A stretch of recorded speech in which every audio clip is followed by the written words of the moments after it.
You're about to listen to TADPOG. Tyler and Dave play old games. It's a comedy video game podcast. We would like to stress that the hosts are not experts and are really just very crass commentators. Seriously, this is an explicit podcast that happens to talk about video games sometimes. So please enjoy this pretty okay podcast with Tyler and Dave.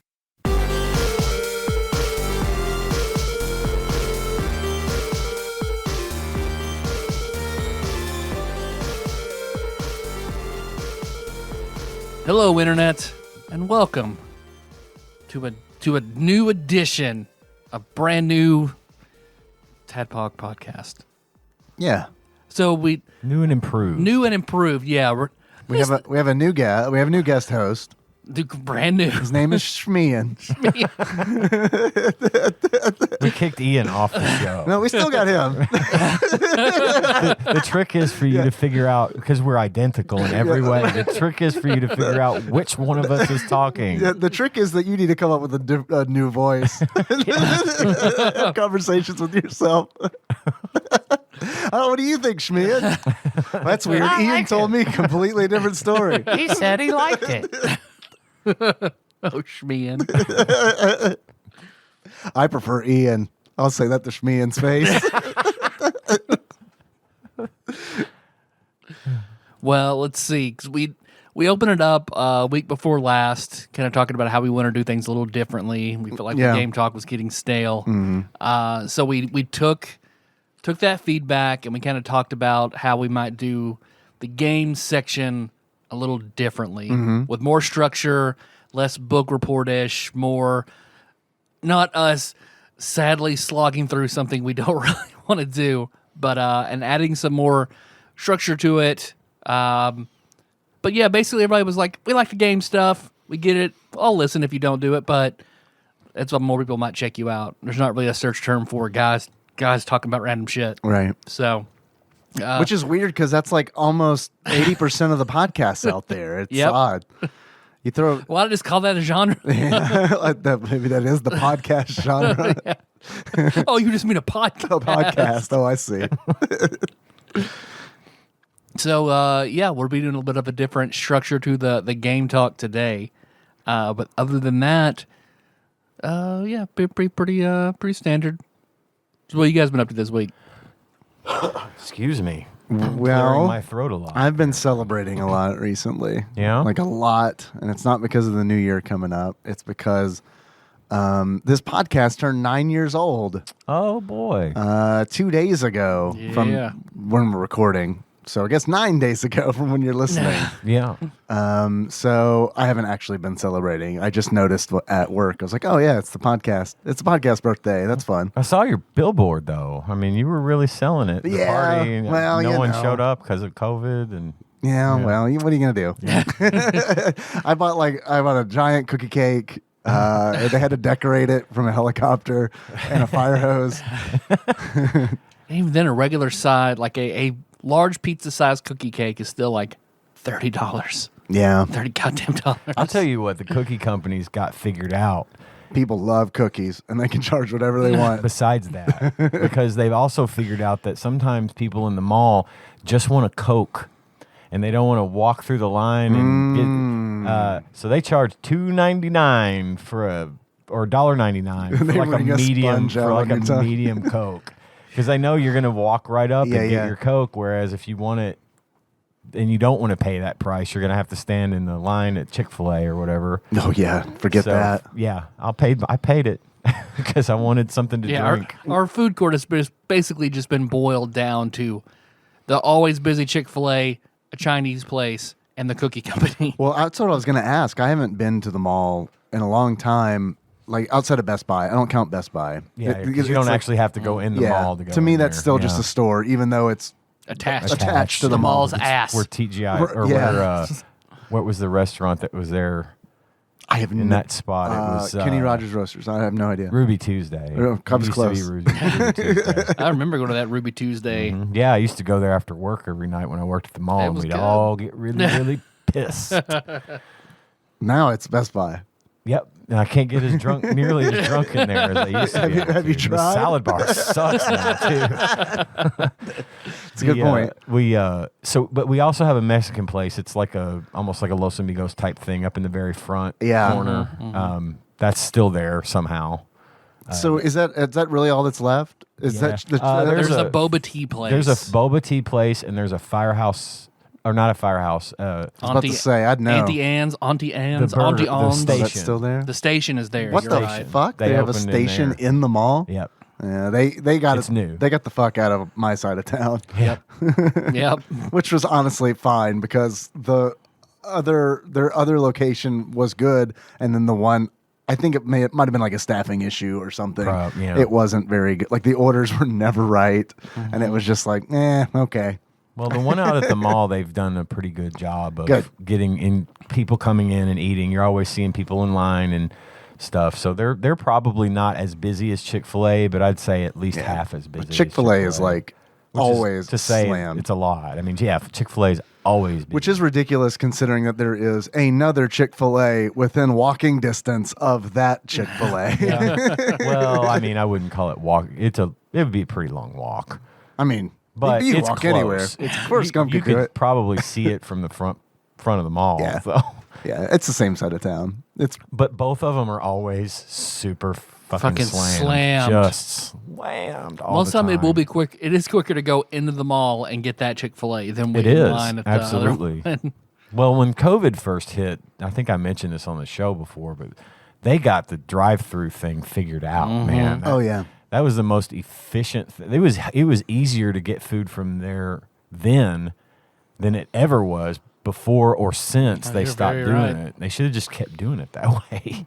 Ryan, being Tyler's brother fame, turned me onto the app, which is like crucial. It's crucial if you're going to get Chick-fil-A in town, use the app because like you can just order it and then just park and you can just look at this long line that's wrapped around the building and then someone just comes out to your car and gives you food. Yep. All right. That's the way I like it. There we go. And that turned me on to like food apps in general. Did I tell the story on the show about Taco Bell? Yeah, I think I did. Yeah, you did because you picked the wrong location. Oh, you had to go the wrong- and had yeah, to go yeah. across town. The Taco Bell on my side of town, for whatever, there's like 3 Taco Bells in town. The one that's closest to me just doesn't do it. They just don't participate in the app. Maybe if you did it through the KFC app. maybe that'd be Is there a hilarious. taco menu? See if there's a taco menu selection on the KFC app Or it's like for I that did- location. I ordered like potato wedges from KFC. Do they still do those? I don't know. No, they don't. I haven't been. They I haven't stopped doing 'em. I haven't eaten KFC in a minute, but I ordered just I don't know green beans. They got green beans there. Yeah. I ordered a side of green beans at KFC, and then in the like special instructions, I just list all of the shit from Taco Bell that I want. I want you to One try enchilada. That one. Dude, they don't even have enchiladas. that. That's funny. I don't know if I trust a Taco Bell enchilada. Yeah, maybe not. Not so much. The taco burger from the 90s. Dude, man, there was this restaurant. They're bringing that. No, it's the taco pizza. They're bringing back the Taco Bell taco okay. pizza next year. Did Taco Bell have a taco burger? Oh, I didn't know that. Yeah, there was this place in my hometown in Louisiana called Taco Tico. And Taco I know Tico. Taco Yeah, Tico. Taco Tico. Really? I They also had know one- Taco Tico. They had Really? one in the mall in Madisonville, Kentucky, What the where fuck? I lived for a while. I did not know and I that. was there all the time because I would go to my work with my dad on the weekends, and Dude. I always ate at Taco Tico. Man, when I was like So good. 5 years old, I loved Taco Tico. Yeah. And I was sad when it closed, because there's no more Taco Tico. So whenever I'd go to my, visit family in that hometown, it's like no Taco Tico anymore. Yeah. There's just the gas station po' boy now, which is still, it's great. But they had my favorite thing to get at Taco Tico was the taco burger. And I think it was just because at that time in my life, I was scared of tacos, but I was Okay, comfortable with hamburgers. I was a very unadventurous I get that. eater Yeah, as a I get that. small child, for sure. Bringing Happy Meals in the Chinese restaurants and all that. Oh yeah. Yeah. That's what, yeah. In our mall, back when they had it might have been where like Electronics Boutique is, but there was a place called Maze Walk in our mall. I remember long Maze ass time Walk. ago. That's where my mom I wouldn't eat Asian back then. So I would always get a McDonald's to go in that part of the mall, and then we'd walk over to Maze Walk and set my mom and I. Then she would eat her Chinese, and I would eat my Happy Meal. So thinking about that McDonald's in the mall, coming back to the food McDonald's court on the planet. It was it was filthy all the time. you didn't love those slow moving fans just going. Am I crazy, or did they always have streamers in there for some reason? Like, did I just invent that in my mind? Was there a birthday party today? Right, about 6 months ago. Right.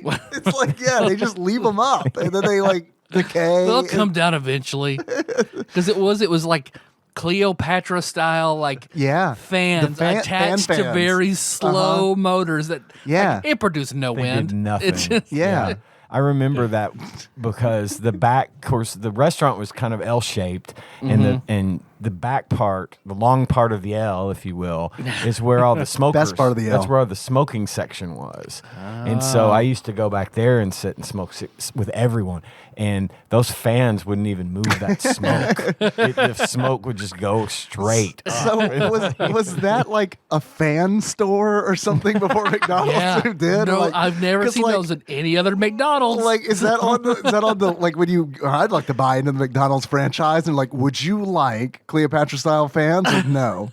No, I'll tell you why that McDonald's was in that mall when it opened. That was one of the flagship stores, was that McDonald's. So that was a design decision by somebody to buy those fans and hang them up in there. Where do you think those fans are now? Oh, God, who knows? Probably in the attic of the mall, if such a thing exists. It'd be great to put them in here. Put them in here. I don't know if you can hear it, but we've got our fucking Cleopatra ceiling fans It going. won't produce any wind, but the audio will somehow show up on the Hello, AAA Storage. This is Dave from TADPOG. Yes, TADPOG. I know that you have...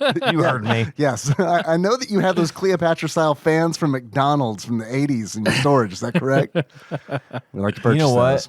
Because we used to have the big Long John Silvers that had all the full barge set up, giant rough ropes and pirate ship. So Melissa's got a picture of us. No, it's because we ate there, like our first, like her and I going out by ourselves. We ate at Long John Silver's. And how far did you get? As far as to buy her a piece of chicken. It's pretty good. That place was pretty good. That place was pretty dark and secluded on the inside, though. You could probably get pretty far before anybody noticed. I remember I was there. I went there all the time. I remember touching lots of boobs. That's where I figured all my girls Long John Silver's. Skip the chicken, go right to the breast. Ooh. Taste that fish. No. That greasy fish. That you can still taste 3 days later. Oh, it's flaky. I always want Long John Silver's fried fish because, man, those first 5 minutes. It's great. Oh, man, it's so fucking good. Oh, man, I get so fucking sick, though. That's what me with White Castle. Sick. Every time I have White Castle, I have too much White Castle because we don't have one. And I get excited and I order a suitcase of hamburgers. And then like fucking an hour later, I'm like, oh shit, I have a lot of diarrhea in me. I have a suitcase of diarrhea in me. So happy birthday. Happy podiversary. Happy podversary. Yeah. We did it. No, everyone said you can't make it 9 years. Oh, and this is our last episode. Right, yeah. So, then the same breath, they're like to say goodbye to everybody. We're changing formats. Right. So it's actually ending the show. Which involves all of us leaving and then 2 new people coming in. And they're going to do whatever. I don't know. We sold it for like $100. So today we're actually talking about La Mulana because that's our Tadpog swan song.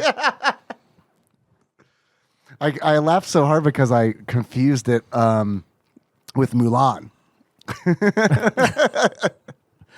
I would rather do Mulan. Well, So I'm happy today. Yeah? are you happy? Well, a couple of reasons. You got those fans from that McDonald's. That's those fans. I found them. You lucky duck. We know the people that run the McDonald's. They're clients of mine. I am going to call the office Monday and ask them if they still have those fans and can I have them, please? Please. I will do it. Please. I'm going to do it. I got a hookup over there that would actually hear me out. You got a fan guy over there? Woman. A fan woman over Yeah. there. Sorry, I didn't mean to No. Assume the gender of the I fan mean, she person. could be a fan guy. She's a fan person. No, I don't know, but I know this person will at least know the answer because she's been with them forever. Yeah. So yeah, I'll find out. All right. I'll find out what happened to those fans. Okay, Indeed. I've never met this fan woman before, but I'm imagining the caseworker from Beetlejuice. No, she's not that old. Yeah, I know what your fans are.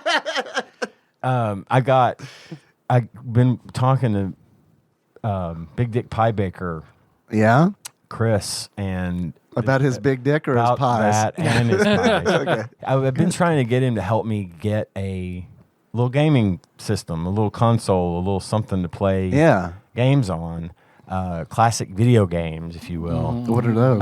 Yeah, I don't know. So he was doing all this research for me, which is just awesome, and I thank you so much for that, dude. And he found this thing, this Retroid P2 Plus. It's like the 2.5 version of the Gen 2 model. It's a little handheld with a little 3-inch screen, runs Android. Yeah. This thing has been getting like rave reviews. Everybody that's played it loves it, puts it at the top of their list of like, handheld emulators. It's got output to HDMI. It can play all the way up to like, I want to say GameCube, and everything. So, but the real kicker is it's $99 for this thing. So I ordered one. Yeah, that's not a bad price isn't. for something like that. There's a couple of little gotchas with it, I think, that people have said, but nothing that can't be lived with or gotten around. So I'm excited to get that. Although the sort of caveat there is they're not even going to start shipping them until like February. That's honestly Is that not bad? I mean, I'm that's not just bad. anxious to get it, but I understand. I hope they're on schedule. I can wait because I think it's worth the wait. But It looked cool.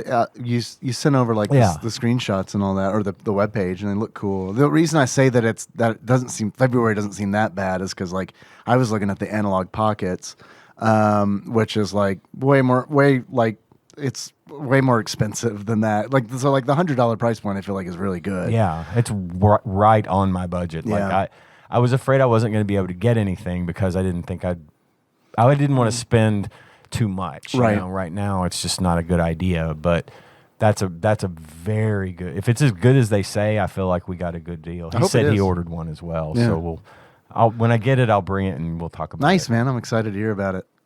But yeah, a lot of things are like the Raspberry Pi boards and stuff. Those are going up in price and everything's. So in a time when everything's more expensive in that sort of genre, this felt right. So we'll see. I hope it's as good as everybody says it is because I'm excited for it. The big question that I have is, come February, are you going to share it with Shmian or Never. Okay. No. All right. Good. I don't share shit with him. Good. All right. Good. Yeah, I wouldn't. I've never seen him wash his hands once. Me neither. And I've known him a long time. He's just kind of a dick. He's your dark passenger. Shut up, Ian. The other reason I'm happy is because I got 2 Christmas presents to open. Yeah. I got gifts today So from my friends. So I brought a gift, and that gift is in that red bag. And if you do not like that gift, I have a backup gift. So you just be honest and let me know. Okay. Well, let's open that one first then. Uh-oh. Oh, shit. It's also a show reference. That's nice. Yes, I love this. I was at Just It's a Just Hamburgers t-shirt with the Red Zeppelin logo on it, which the Red Zeppelin, in case you don't remember, we've talked about in the past, is their cheeseburger sandwich between 2 Red's donuts. Glazed donuts. Awesome. Thank you. You're welcome. I hope I guessed your size correctly. If you didn't, that's my size, so I'll wear it. I'll get you your size. It should be a large unless they fucked me. I'm generally an XL. All right. Because I'm tall, but this looks like it might fit me. If it doesn't, let me know. Well, Because I'm trade you. serious. If it doesn't, I'll totally wear that shirt and I'll get you an extra large. What's funny is I ate at Just Hamburgers tonight. I called in the order instead of going through the drive-thru. Yeah. So I went into the store for the first time and got it. I don't know how long. and they had the shirt in the case, and it was the one that looks like a Van Halen logo. I saw that. I almost bought it. It was a toss-up between this and the Van Halen logo one, and then I decided, well, no, I'm not going to do that.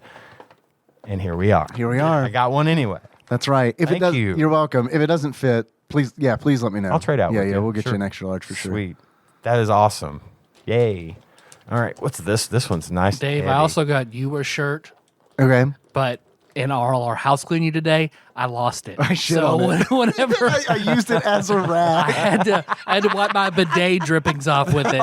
But No, I get it. Drippings. Henry pisses on our bidet all the time. It's like, son, stop pissing on the bidet. I need that to clean myself. That's right. Yeah, I don't want touch your to sticky- thinking about your piss going in my butt. All right, so as soon as cleaning is done, I will give it. I will find it and give it to you. You got me $9.99. It's a very little inexpensive shirt. Oh, okay. I just I saw got it you. like I'm Is gonna it get that for Dave. Is it a sequel to the Comic Sans sweatshirt? I wish. All right, I have this one now from Tyler. It's heavy. It's a heavy boy. That's what they call me. It's actually 200 Red Zeppelin t-shirts. In size extra small. Oh, wow. Carolyn's Irish cream and a mug. And a coffee mug. Sweet. Thank you. You're welcome. I dig it. I'll have that later. Carolyn's going to be pissed. Took it right out of her house. You stole it out of the work fridge, didn't you? This is property of Carolyn. Stop drinking my liquor. Stop drinking my work It liquor. also got dented in the cleaning process today. Dang, We just fuck shit up how cleaning hard did you everything. clean? No shit, man. It's fucking sparkling. Excellent. Thank you so much. You are I love welcome. that. You Oh. guys. Carolans. Yeah, it's spelled Caroline. Maybe it's Carolans? Carolans. Carolans. Carolans. My favorite character from Xena. Jedi Master Carolans. Master of Terrascasi. What's up, Tyler? What's up with you? Well, one of my family members outed themselves as a piece of shit in a big family Facebook group. Uh-oh. That was fun to be a part of. Still on that Facebook, huh? Mine's officially gone, by the way. I got the Yay. notification. I got so lazy this week on posting the episode on Facebook because it was like, and I felt kind of bad because Backlog Banisher Dane, like, goes through effort to make those videos for YouTube, which I do very much appreciate, Dane. But I've been taking those videos, downloading them, and uploading them to Facebook as posts. But that takes forever, and I hate checking back later in the day to see if it posted. So this week I'm just like, nope, we're doing it fucking 2016 style. Copied a URL, posted that motherfucker on the page. We're done. I'm out. 5 minutes. Sorry. That sounds pretty good. Sorry. So yeah, family. So, because we've been planning. So, I mean, I guess last year I found out my cousin on my dad's side who was mocking the death of Breonna Taylor. So, blocked him, got done with that piece of shit. So, another piece of shit revealed himself on my mother's side. So, we were talking about, they made a Facebook event for my mom's family side Christmas about getting together. And then so we had a big group chat and then like the event. So, in the group chat, it's like 20 of us on the chat trying to coordinate what we're going to bring, where we're going to go, and blah, blah, blah, blah. And my uncle's son, because my mom is the youngest of 4. She was the surprise baby. My grandmother had her when she was 40. Oh. So the rest of the You family said is that quite like a bit that's older. old or something. I don't understand. It's old to have a baby at 40. So they're all a lot older than me. Yeah. The rest of the family. So my first cousin, who is still like he's retired, older guy, he posts that his daughter's stepfather was exposed to COVID. And she's at home with him and she's quarantined. Does anybody care if she comes to Christmas? Yes, we do. Yeah. So let's not do that. So I say, yep. Jack is, immunocompromised, chronic lung damage. COVID would be like the worst thing he could get. So, yeah, if you guys are gonna go, then I'm out. And then my other cousin, who is my aunt's daughter, she's a pharmacist, and she chimes in because her father is actively dying. He had COVID last year, never really got over it. Now he has cancer. He's in very poor health. She was like, he can't be around that. So, yeah, I got to say I'm not comfortable with it either. Well, then no one says anything for a while, and she's like, "Oh, but are you vaccinated? Is she vaccinated? That will matter. Is she vaccinated?" So once vaccinated is said in the chat, Christmas was canceled. Fucking shit is on. So long, Christmas. You never stood a chance. So then, shitbag cousin's like, she is not, and I am not, and we will not be, and you guys are fucking sheep. You are idiots. I mean, just huge fucking thing. Merry Christmas. Sounds like Christmas got COVID. So, yeah. Of course, then my cousin, she jumps in. She's like, the health that my dad's in right now. Like, honestly, if you don't want to do you. But really, I'm not comfortable. I know he's not. So if you're going to be in attendance, we won't be. So he calls her a piece of shit. He's going off on her. It's all a hoax. It's all bullshit. Why would you even come anyway? So then he's like, it's all about her name, and he's like, and the Hollands. So then I'm like, all right, fuck you, asshole. So then I get on just like, dude, I lost one son. I'm not going to lose the other. And then I start going on, and then he does the same thing, and he does not back off at all. He's talking shit about Jack. He's talking shit about me. It's just what the fuck? The rest of the family, every now and then somebody will chime in. Somebody will leave the group. Somebody will do X, Y, and Z. No. Yeah, I would have been the guy leaving the group. Yeah, that would have happened too. Normally that's me, but at that point I was just you're invested in this. You can't just leave. Yeah, because it's like, fuck you, man. Yeah. And also last year his mother died from COVID. So then I was holding that back until he says that, and I was just like, dude, your mom died from COVID. What is wrong with you? You don't make any sense. You don't make any fucking sense. There's no proof that my mother died of COVID. She was at the hospital I work in with COVID. I know. I saw the medical record. Please, everybody, ignore the HIPAA violation that just happened on our podcast. I didn't say your name. No, I've said nobody's name. Oh, good. This is true. Facebook person. So it's just then he keeps going on about what idiots we all are, and then I call him out, and we're going back and forth, talking shit. And during that time, his dad calls my mother. He's crying, because he's like, I don't know what's wrong with him. He apparently, after his mother died, he stopped talking to his dad. And he's like, yeah, he's probably drunk. He's drinking a whole lot. So then my mom calls me and tells me that. So it's like, oh, thank you for the ammunition. So then I have to start calling him out about being drunk, which he gets more defensive because he's eventually roundaboutly admits, yes, I'm very drunk right now. But that is not in any way factoring into the things that I'm saying or doing. Till eventually my mom comes in. Christmas is canceled. We're not doing it. It's all off. Called it.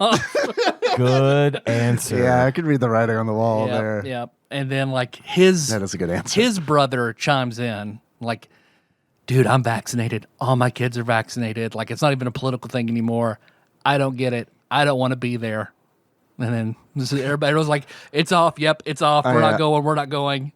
And then he keeps posting big fucking things about what idiots we all are, and no one just responds. Then I left. So we avoided that, but it could have easily happened with my wife's side of the family. Yeah. It's kind of an extended family. Her father remarried probably 5 years before he died, and he married a woman who has 5 daughters, and they're all grown, and they all have families, and they're all, whatever. Yeah. But there are a lot of anti-vaxxers in that group.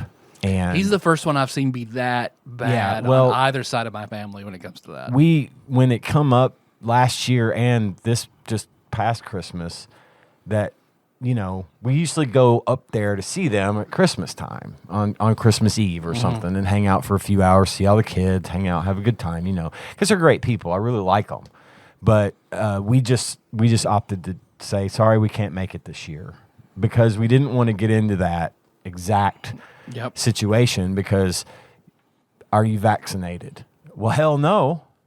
And I'm not going to be. And I will not take the jab. That's the reaction that we would have gotten probably from some people. And we would have had to be the ones to say, well, we don't want to be around you if you're not vaccinated because we have a grandson. He's yet to be vaccinated. And we just don't want that trouble. So we just sort of quietly made our regrets and said, we won't be able to make it this year, but we didn't say why. In other words, we didn't try to get into that because we knew that exact fucking thing would have happened, and I don't want to be at odds with those people because I like them. I just I'll never see that cousin ever again. Probably not. I got lots of messages from the rest of my family being like, "Hey, I'm glad you stood up for yourself and stood up for Jack." And that's fuck that guy. That's it's like, inappropriate. It sucks. I'm sorry you had to go through that with family. I'm glad when, if anything, this whole time has been good at having the people who are complete pieces of shit out themselves. Yeah. So, and then it turns out like, oh, his wife actually had COVID. So if we had actually went with them, he absolutely would have spread it. Like no doubt. Once we found out, it's like, yeah, you would have fucked all of us over. Had you not shown your ass, especially your immunocompromised young son. Yep. Yeah. Yep. That's awful. Well, it's good though that was avoided. I'd have hated for something to happen because of someone being irresponsible. But yeah, that was my fun Christmas drama. So I had some drama at work today with someone I haven't met yet, so it barely counts. But we did have to lock the doors because someone's abusive husband came around. Yeah. Ooh, fuck. Yeah. That's always fun. Yeah. When that stuff shows up at work. Yeah. That was like, what the fuck is going on? I didn't see any of this or anything, but yeah, apparently it was like, yeah, okay, we're gonna lock the doors. So they didn't all come to you and say, we need you to go kick this guy's ass. No, they know better than that. Yeah. A lot of them are bigger than me, man. They know better. They know I'd kill him. Yeah. They know I can't hold back. I only know how to murder. I just studied underwater for 7 years to learn this shit, man. I can kill a man with a pimento, man, right there. Just like, bing, you're dead. But they definitely come and get me when like boxes need to be moved or something. Yeah. So, I'm not the kicking ass kind of guy. I'm the can you move those boxes from there to there? Yeah, that's me only reaching stuff on the shelf. Yeah, I get it. But it's weird because you're tall and I'm not strong. So had two separate incidents today of people that I'm close to very likely about to get seriously scammed. We have a friend who they almost get vaccinated or something. I don't understand. They bought some of them fake vaccination cards. We have a friend who she's a single mom. She's young. She's in her late 20s, and she's always reaching out to Tanya for advice. And today she's looking for a job that she can do from home. And she doesn't have a great skill set, but there's all kinds of like work from home situations that you can just start as long as they'll train you. And yeah, right. It's easy to do and makes a little money, right? So she's like, okay, they tell me that they want my bank information, my account number, and my routing number to be able to pay me. Which is understandable. Right. You can provide that to an employer for payment. Yeah, that's how I get paid. That's how I'm saying. And that they were going to send her some money to buy some supplies that she needs. So they need access to her account to be able to make sure that she uses the money in the right way. And I said, she had sent all this in a text. How about a receipt? Well, there you go. She sends this in a text to Tanya, and Tanya's asking me about it. And I said, all right, ask her to say exactly what they requested. She says, They wanted my bank account number, my routing number, and my bank account username and password. I said, that is a no. That is a hard no. If she has given them that information, she needs to change that information now. Immediately. So she ended up having to close her account and reopen another account. Oh, no. She didn't get robbed, fortunately. But I'm like, God bless it. How do you not? If the rule of thumb is, if anyone ever asks you for your username and password that isn't authorized to have it. Like, I have to ask that sometimes in my job. Like, I'll speak to an end user and I'll say, okay, I'm going to get into their account to look at what's wrong, or I'm working on their computer remotely and they're not able to get into their computer remotely. I'll say, okay, what's your password? And then after they'll tell me, I'll get in and I'll be like, now I recommend you change your password, But what do you mean it's God? It's safe with us because we're obliged to be obviously careful with that information. Sure. But I said, just it's the silliest thing when someone says, and they said they wanted my username. I'm like, are you 95 years old? Are you on Social Security and you're trying to get someone trying to scam you out of your pension? Oh, it's like my grandma doing that. You are a almost 30-year-old woman. Come on. No, don't give them your password, dummy. And so anyway, I think we saved her from being scammed. Then there's another friend of ours who is apparently involved with someone on Instagram who has been getting into conversations with someone on Instagram, and he is married. I'm not getting into who that is, and that's Fig 8. Not a good make you cry. Not a good choice, but it's not my place to judge. I don't do that. But he's like, I want more details. I need to read some logs. Man, I'm interested in this one now. I can give you details offline. But anyway, he's like asking, can I help? Again, through my wife, because my wife is apparently who everybody comes to, even if they want to ask me something. Okay. And it's like, you've got my number. Why don't you just ask me something? You're extremely unapproachable. Apparently. You're always mean. I don't, so. He says. It's a joke. Okay. All right. He says. Shmian's who you avoid. Shmian is the guy. Stay away from that guy. Don't tell him anything. He was super good at Quake too, but fuck him otherwise. He'd beat you at Quake and be like, what's your password? What's your routing number and your password? If I kill you 20-0, you have to give me your password. Okay. Now he was like trying to ask if there was any way for me, because I know computers, so therefore I must be a hacker. Yeah. I know this. This is Unix. I know this. I'm in. I gotta have. I'm in. It wants me to find out if I can find out if he's being catfished. Oh, right. And you were immediately like, you are being catfished. I said that. I told her. I said, tell him he is absolute. Because I saw the pictures of this person, number one, and it's just the most cookie cutter Instagram thirst trap you've ever seen in your life. I said, tell him he is absolutely getting catfished right now. And even if he isn't, he is. Just get out of this. Yeah. Don't send them any money. Don't agree to meet. Just end this. All right, ma'am, I've downloaded his BIOS and hacked it. I'm in, and hacked his BIOS. I popped a CMOS battery. Got right past that password. Just undid the encryption. Like you do. I've almost got it. That's another good one. Yeah. I need 2 more minutes. Buy me some time. But yeah, I don't know if he's going to heed that advice, but man, you did your best. I said what I could. I'm like, yes. Yeah. Before I even saw the pictures of this supposed woman, I said, yeah, he's being catfished. For sure. Yeah. For sure. Yeah, absolutely. Has she said her actual name and where in Paducah she lives? Sure. No. I don't even know who this person is. I don't know who either of these parties are, but I know he's being catfished. Definitely. And I told her to tell him that verbatim. Was this on a dating app? Nope. Oh, you're being catfished. You message that guy, I know you're catfishing her. I want half, or I blow this whole thing up. And I message him and be like, I am a catfish. Glub, glub, glub, glub.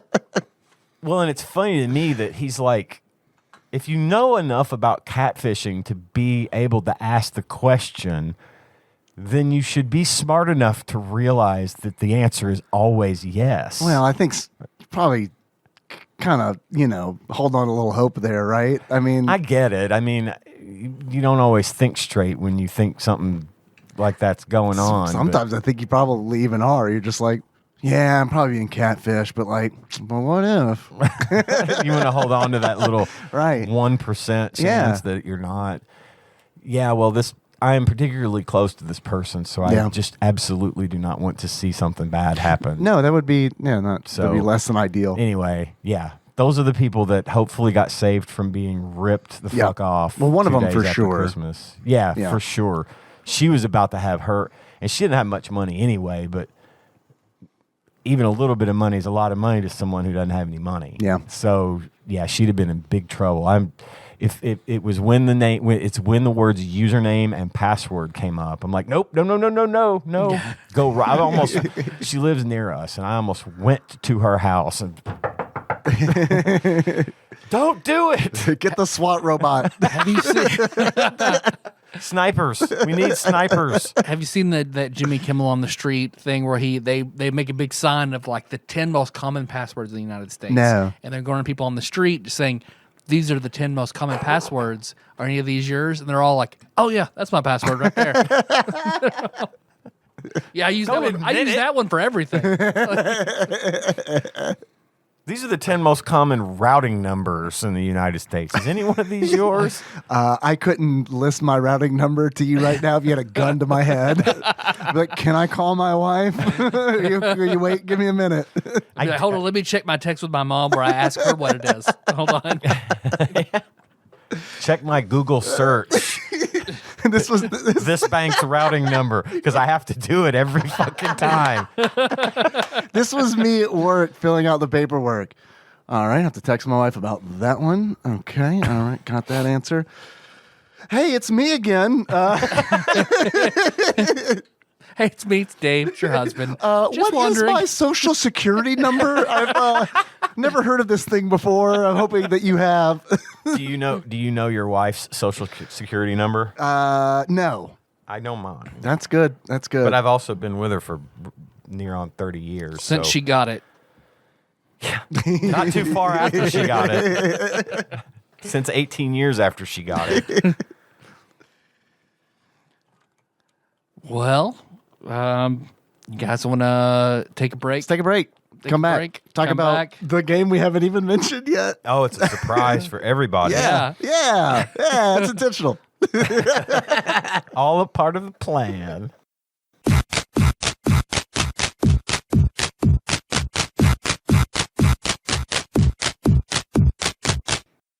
Okay. We're back. We're back.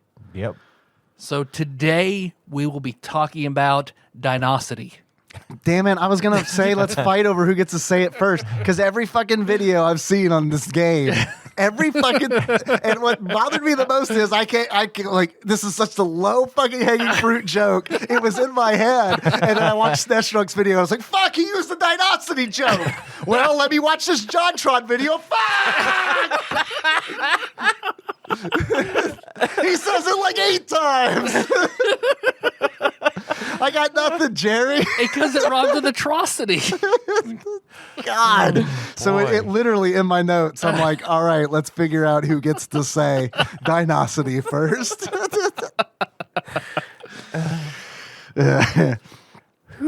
Scratch that off. Sorry, didn't you go all Tuscan Raider there for a minute? Do you hear that, Dave? I don't hear that. This is a video game. This is a platforming video game published and developed by IREM that came out in 1992 for the Super NES. So let's start out with, it's box art. The box art. So looking at the box art. Good place to start. So let's lay out one expectation of this game. We see, we randomizers like, hey, Dino-City. We look it up. Here's the box art. We've all seen it. What do we expect from this game? I think first we need to paint a picture of this box art in the listener's mind, who may be driving on the interstate right now, and they're like, "What do you mean it's a T-Rex in a leather jacket?" Which is, I guess, my first stroke of the paintbrush. And then there's a T-Rex in a leather jacket, and then there's what looks like somebody who doesn't know what skaters in the 90s look like. Is this not what the skaters in the 90s? It looks like Mike, what's his name, from Start Ropics. Oh, Mike Jones. Mike Jones. Hit Mike Jones up on the low. The only thing missing is the skateboard. There is a skateboard. There is? He there is. is. Yeah, The no, skateboard. they got it. No, you're right. They got Yes, it. He's okay. sitting. Okay, so it is a 90s kid with a hat. 90s kid sitting on a skateboard. He's got red Haley chucks Joel on. Osment, if you will. That's very good. It is like an aged Haley. You know, like imagine him at like 17. Yeah.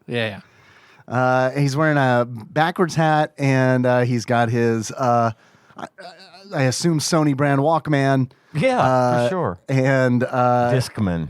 yeah, oh man, those Probably gotta a get Discman. gotta get the buffer on the Discman. You know, Yes, you get that do. 5-second buffer. Skid protection, man. Skid protection. Yeah. Yeah. How else can I listen to Crash by Dave Matthews Band when I drive recklessly home from school? That's what I like to drive angry to. And then he is in front of. Laying down like he's Like Mr. Burns style from that one where he's I was talking gonna say on the Kate phone. Winslet when he's about to be painted. Yeah. Yeah, it is. Yeah, paint me like one of your French Your girls. French dinosaurs. He is in a. Not only is it a. What's like leather a raptor, jacket. right? It's like a. He's a T-Rex. He's kind of like a T-Rex, but he's got like human features. So and it's and he's- pretty long arms for a T-Rex. Yeah, he's anthropomorphic T-Rex. So he's got like a T-Rex head, but like the rest of his body is like a green human's. And not only is he wearing a leather jacket, which looks like a biker leather jacket. This is Fonzie jacket. Yeah, This yeah. is Dino Fonzie. Yeah, yeah. If John Travolta were to play a T-Rex, he would look a little something like this. But not only is he wearing that jacket, it's purple. It's like a dark purple jacket. He has. They don't have cows over there. It's something different. I mean, it's like a mammoth or something. He is wearing what appears to be pump sneakers. The dinosaur is. They're awful thick. They look pumped up. And he is also wearing like the kind of Oakleys you'd expect to see it, like a fishing tournament. Only not on a hat. Right, you're right. Yeah, he's actually wearing them. And then the thing that I can't tell is what is in his hand. I know it's not a flask. It is probably also a Sony Walkman. I think it it is. is. You're right. So they're listening to music. Because he's laying back. The kid's leaning against him. They're chill. They're best friends. Yeah. The kid has his thumb. He's given the thumbs up. And the most disconcerting thing about this is, now I know this is a low res image, but the T-Rex's teeth look like they are flat. Yeah, like, they're Barney teeth. yeah, Barney teeth. Yeah. And also the typeface for the game right. looks like wingdings. Yeah. A little bit. It's 90s the fuck up. It is. It's the most 90s thing I've seen in a while. Mm-hmm. And so the first impression I got from that art, I thought it was Please going to tell be a me. skateboarding game. Yeah. Real? Oh, man. Okay. Yeah, 'Cause okay. It just reeked of early Okay. 90s skateboarding to me, and I figured they were going to somehow incorporate dinosaurs. I just figured that's what it would be. I don't know if I thought it was going to be a platform. I figured it would be a platformer, especially when I found out it was based on a movie. But I figured it was skating. So it was not a skating. I kind of skateboarding like that game. idea. I like that probably better than a platformer, honestly. A skateboarding game where you skate or get to die. choose your What was- own dinosaur. Yeah. Yeah, skate or die. Mhm. Only you do it with dinosaurs in the jungle or wherever they live. Well, they're chilling. The boy. They're on the desert or yeah, they're in the mesa. This is truly what's at Area 51. Anthropomorphized dinosaurs. Anthropomorphized skateboarding dinosaurs. So I figured it would be a platformer because that's a good gamble. Roll the dice. Anything on the SNES, probably going to be a platformer.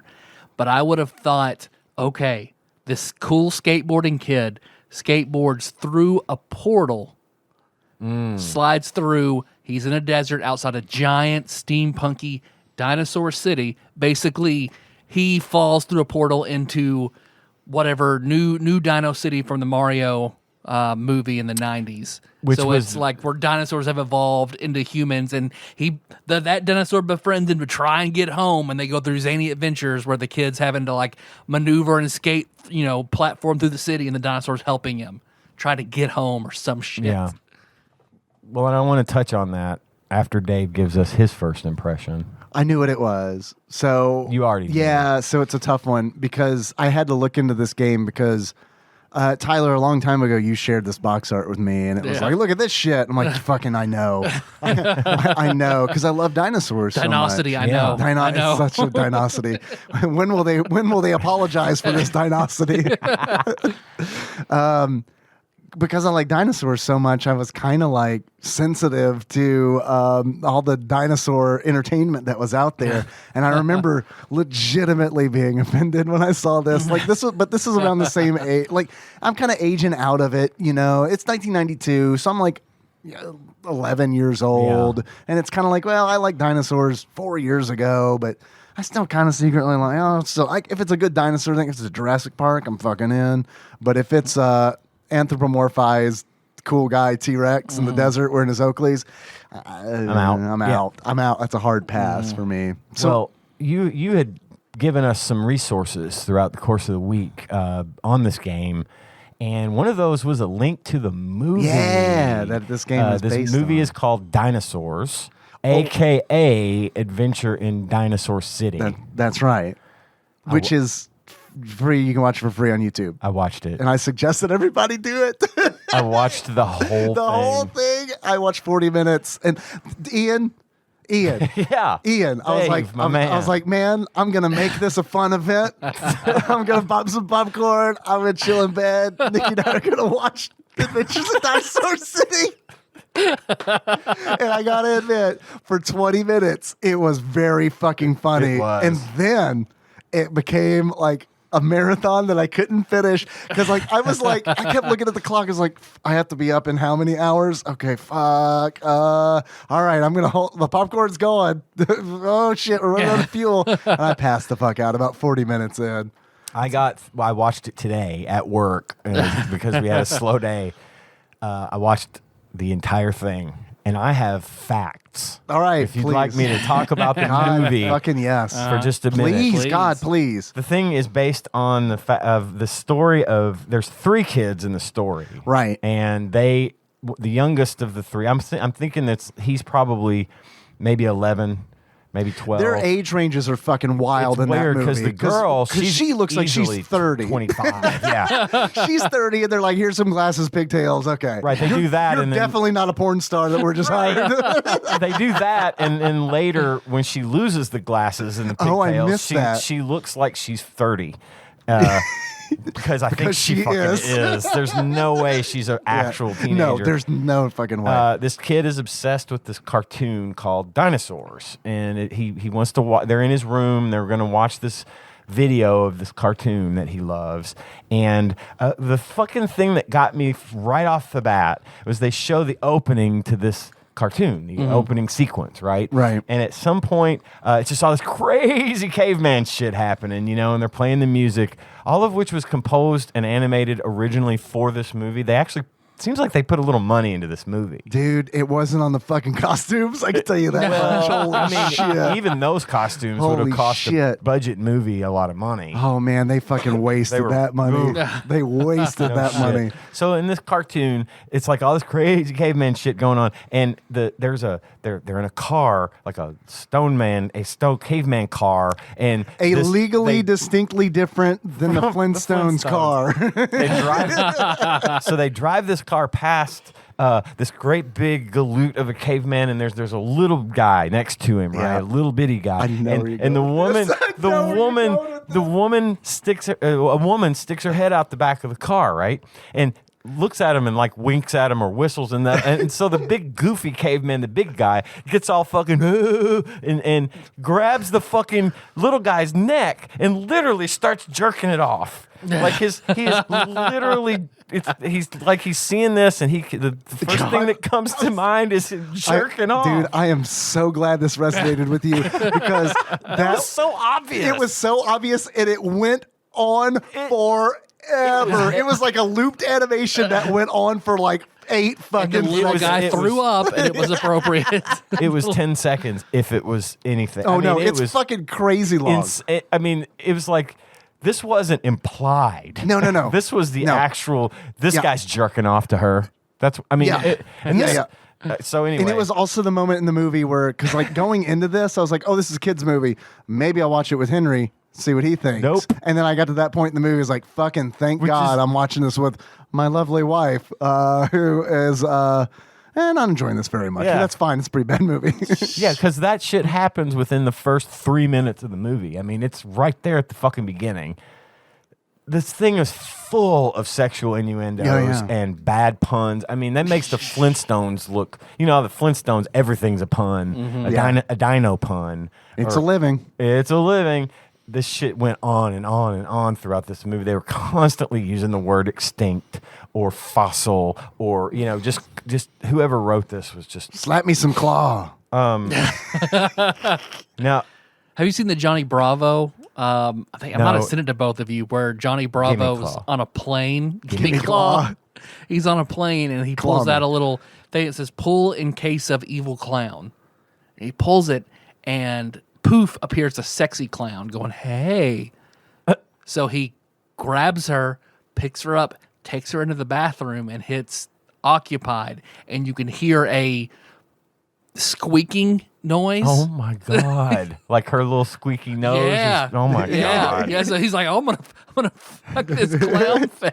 So Johnny Bravo was fucking brilliant. It Because was Johnny great. Bravo worked on so many different levels because it's like, it worked for a lot of people who are like, oh, Johnny Bravo's awesome. I want to be like Johnny Bravo. But it also worked on a level where it's like, Johnny Bravo's a fucking idiot. Yes. So it's like Take it either way. Both of those parties could enjoy. So back to dinosaurs or Adventures in Dinosaur City. Adventures in The Babysitting. tagline of the movie was absolutely, it was long before there were turtles, the world was ruled by dinosaurs. So I mean, you're Yikes. literally So turtles firing rule the world shots now. at Yikes. Teenage Mutant Ninja Turtles. Get the fuck out. Yikes. You failed. You missed. Yeah. You missed Smart Egg Productions, who I'm sure we're all familiar Right, with in exactly. 2021. I looked up the director. He hasn't done. He's done like 4 things ever. Yeah. He stopped in like 1993. They executed him. Probably.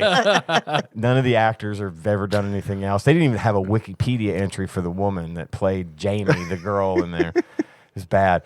There is a cantina scene in this movie. Yeah. With a full blown dance number and more original Perfect. music. Jabba's there. A fight scene between the Rockies and the dinos. And the Rockies are the Neanderthal men, and the dinos were these dinosaurs that walk Anthropomorphic around dinosaurs, and yeah. look like people with dinosaur heads With on. masks, dinosaur masks Yeah. on. Yeah. There was that fight scene was complete with a lost my glasses moment with the girl, Which was who was straight out of Scooby Doo. crawling around on the floor. I wrote this down. Crawling around on the floor, Velma style, before Mick, the other boy in their party, steps on them and breaks. Yeah. them. So now she's glasses-less. Literally saying, my glasses, I can't see without my glasses. Like, Yeah. I mean, they It's- just took it from Scooby Doo. Like, Yeah. I said the puns never stopped. I said that. It was like watching a 1.5 hour episode of the Flintstones, only not as funny. The whole gimme claw thing. Yeah. When they want to give each other 5, they say gimme claw. Perfect. Yeah. I'm surprised White Claw hasn't like approached Smart Egg Productions. Exactly.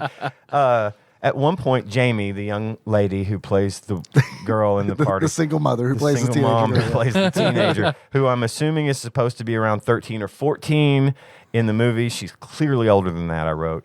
She is used as a seductive decoy to take out a couple of the Rockies that are guarding the entrance to the castle. I fell asleep at this point. You would have. It was near So the even if end. she's not 30, let's still in movie the 13-year-old girl. Exactly. Well, to be fair, in dinosaur years, she's 60.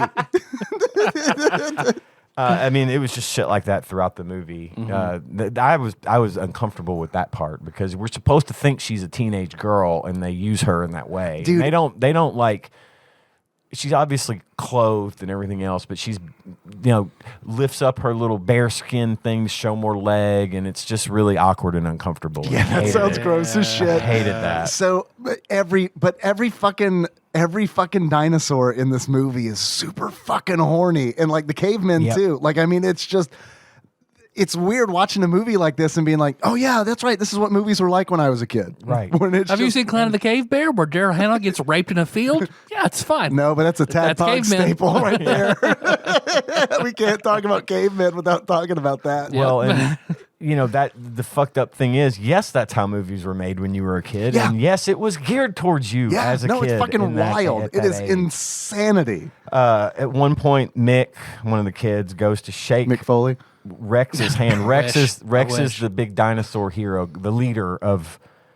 His father was the king of the dinosaurs and was kidnapped by the big bad, and now Rex is like leading a rebellion against this guy, right? Right. Well, They take a little from Star Wars. a little bit. At the end, they're parting ways, and Mick goes to shake hands with Rex, and Rex's hand is a human hand. And then in the very next scene, he's got his fucking claws back on. Prop Master couldn't figure out how to make this claw open. So Exactly. And then The fist bump hadn't been invented yet, so what were they going to do? the dinosaur claw was us the whole time. there is no dinosaur claw. The last thing I wrote, there were 2 original songs in this movie, one called I Know a Place and another called Primitive Man. Both were performed by Jane Weedland of the Go-Go's. What the fuck? She had a very brief solo career when the Go-Go's parted ways in the late or the Making early dinosaur music? 90s. And she wrote and performed these songs for this movie, and they are fucking terrible. And if anybody that knows me knows that I am a massive fucking Go-Go's So fan. definitely get that on vinyl for Ian. Ooh. So what you're saying is she needs to stop. Oh, they were bad. Because the credits were scrolling. I was I finishing fell up asleep something. before these, I think. I was finishing up something, and the song kicked on while the credits were scrolling. And Yeah. I was like, Christ, this song is awful. And then I was like, wait a minute, I recognize Oh, that no. voice. So I scrolled to the end, and sure as shit, Jane Weedland. And I'm like, no! What was the after credits sequence like? There wasn't one. Rex will be back in Dinopolis. Well, and it's funny too because at the end they make their way because in the beginning of the movie the whole thing is their parents are scientists, and I don't even know what the fuck they were working on. I couldn't figure Something that that like out. transports oranges across dimensions or Yeah, something. like that.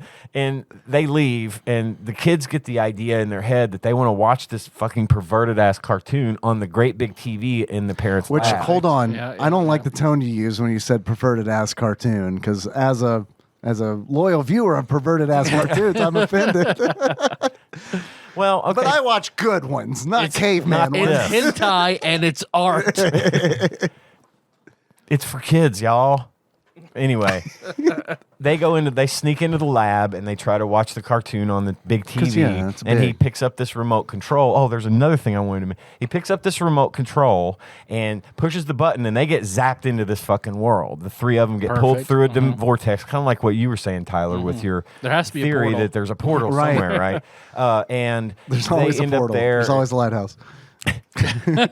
And they go their adventure starts, but at some point about halfway through the film, and I don't know if you saw this, the kid figures out that somehow he can fucking manipulate time with the remote control that No, he used. I did not see that. So now he Click can, was stolen. yes, he can pause. So they get into this big Oh, fight. God. So he pauses the fight, or he rewinds when the cavemen are running at them. Man, And then the big leader dinosaur's like, I must have this power. So they take the batteries out of the remote control. So when the kid gets caught, he can't do anything with it. And then they rescue him and put the batteries in the remote. And they use that remote to just vaporize the fucking bad guy. He pushes a button and the big bad just disappears. Yeah, you know that button on your remote? You never figure out what it does? Button. That's the God mode button. That's the BFG button. It was, it's that one with the symbol of Thar is doing on it, the entry button that just.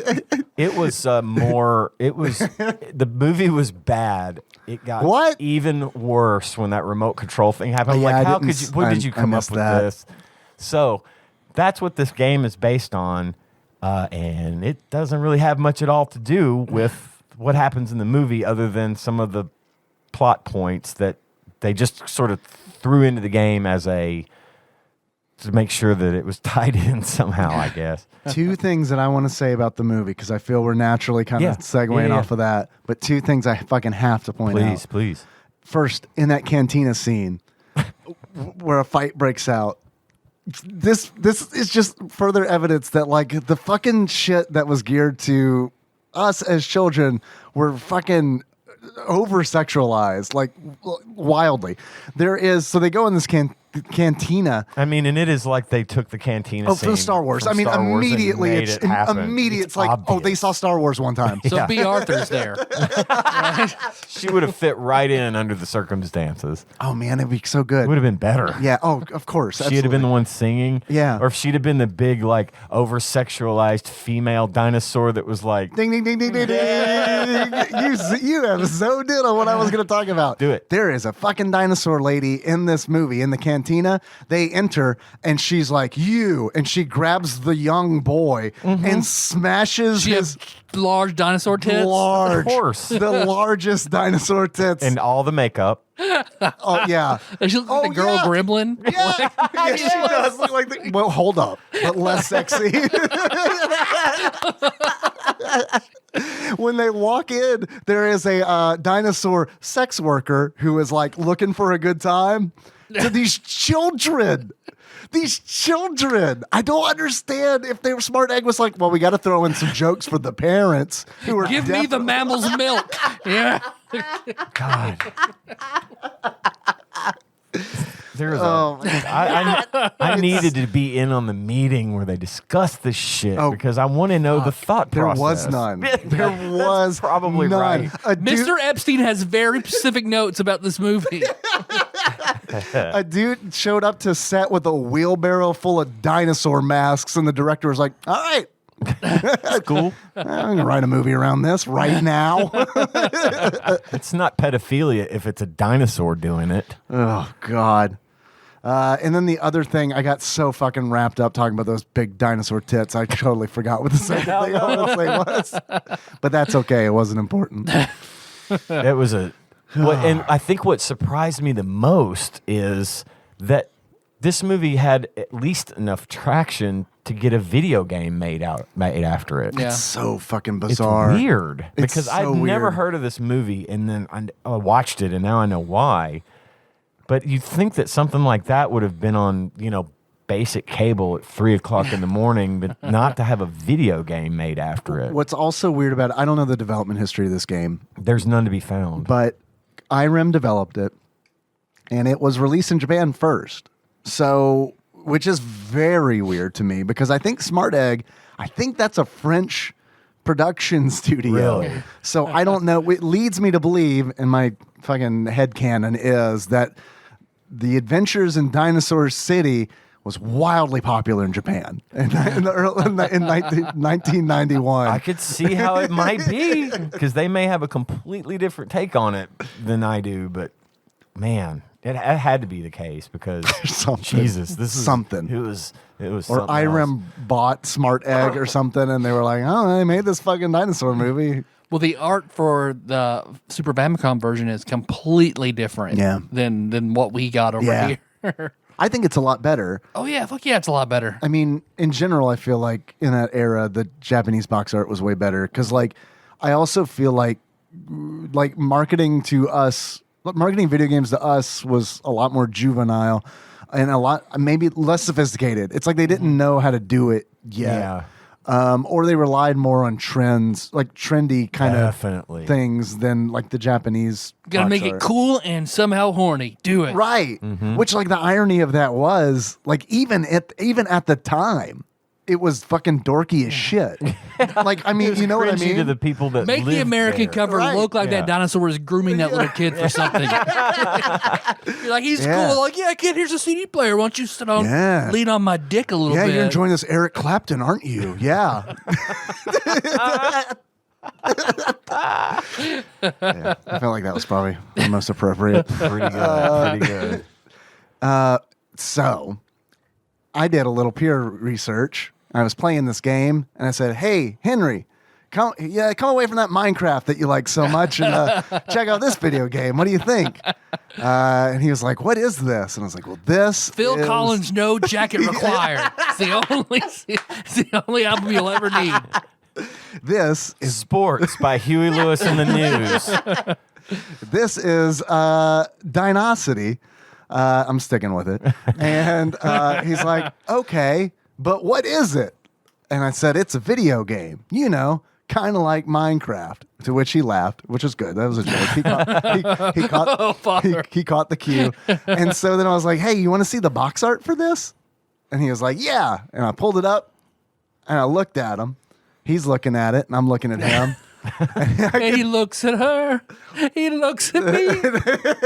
I could see him trying to parse what it What was. the fuck is going on right now? And I said, what do you think? He's like, I like it. I was like, you do? All right, what do you like about it? He's like, that dinosaur is like a human. And I said, okay, yeah, you're right. The dinosaur is like a human. I said, okay, so let me show you this. And I switched the tab over to the Japanese box art. And immediately he was like, ooh. Yeah. I was like, oh, you like that better? He's like, yeah. I was like, it's because it is better. Too bad I've already got you a 27 by 36 poster, the first one on the way to put in your room. I hired a man dressed as Rex to come out. Yeah, it's a photograph. It's not the box. We recreated the box art. A cardboard stand up of the fucking. I bet we can make that. I think we have the resources to make a Rex stand up Probably. Or tops. or Tops. Yeah. The other dinosaur. So we talked a lot about the movie. Yeah. So the game is obviously very different than the movie. So to kind of paint a picture of the game, Yeah. because we talked about if we were to kind of give an abstract picture of what the game is like to people listening, if you could compare it to a movie or celebrity, how would you compare the game? Do you guys have anything for that? Well, I mean, you did say the Super Mario Brothers earlier, and that It is pretty definitely similar. rings true. It but is, but I'm more from the movie. yes. to me, yeah. Well, I don't know. And I might be getting ahead of us No. here, but like this game is this game is a Super Mario World clone. That is what this game is. It's just executed poorly. Yeah. Super Mario and Mega Man and Double Dragon. There's a lot of weird, very small segments from other games that I feel like were stolen and just sort of smashed in random order together. But like seriously play it a second time with the lens of like, oh, they played Super Mario World once and made a game, because they use a lot of those elements, like the snake blocks in Super Mario World. Yeah. There are several segments that are just that. Too many. Yeah, too many. You know, the castle where you're in Super Mario World where you're running and you constantly have to duck because like the ceiling is coming down Yeah. and crunching. Like they saw that and they're like, we're going to put that in our game too. And You have to, the castle is moving like horizontal. Left- You have to jump it's like in the split. Yep. holes and stuff as something crosses Yep. between. That's all there. and it's like, and then when you fight Trent Reznor on the Yep. big wheel. Yep. It's not really Trent Reznor. It's just Reznor, I believe. Yeah, that's what the 8 Triceratops are called that stand there Right. and vomit Yeah. fireballs at Right. you. And it's like they saw it and they're like, it's a dinosaur. We own that. they pull it in. They put that big wheel in the game. The Mode 7 wheel. The mode, yeah, the wheel of slow down is Oh my what God. it is, I saw the most slow down on the weird roller coaster levels. dude. Which was supposed to be, that was based on a little train that they used in the movie to get to the castle. It was like this that the Neanderthals used to get to the castle. It was so fucking weird. Yeah, it was. Is that the train where the little pterodactyl was like, "I'm so horny. We don't use that thing." Yeah. I mean, God. But go ahead. No, you go ahead. No, I was just thinking because I was trying to encapsulate my feelings of the game toward a movie. Okay. So 2016's Alice Through the Looking Glass. I haven't seen that. The Johnny Depp sequel where he's the Mad Hatter. Yeah, I've seen that. Yeah, I saw the remake, I guess. Yeah. But I didn't see the sequel to the remake. So that movie, in that it looks good, it's bright, it's colorful, it has a lot of good elements there. Because Anne Hathaway, Helena Bonham Carter, Johnny Depp, the guy, one of the writers was. I haven't heard any of these people. I don't understand. You're reading them like I should know. Crispin Glover was in that Crispin movie. Glover was even better. Mm-hmm. And then one of the writers wrote The Lion King and Beauty and the Beast and Mulan. So all the right elements for that movie. Mulan. But when you smash them together, it's terrible. Yeah, It got a 34 Metacritic, fucking bombed. Everybody hated it. Reminded me of this game. I see all these good elements I've seen other places, but put together here, and it's not as good. That's a good analogy, because I did think it looked pretty good. I thought it was colorful, and I thought the sprites looked good. It's funny that they didn't put glasses on the girl in the game. She didn't have glasses, but at the end, she does in the at the end cutscene where you see him going back through the portal, she's wearing her glasses. So maybe that just was a technical limitation. Maybe that wouldn't have looked right, or something. But I thought it looked good. I didn't particularly care for the game. No, I didn't either. And I do have my movie tie-in, or my I guess my analog. The obvious one is the movie that the game is based on, but see, that's where I got stuck. I kept when we were talking about the actual movie. Thinking about the actual movie that I had watched, so I can't really separate myself from that. But go ahead. Stay tuned.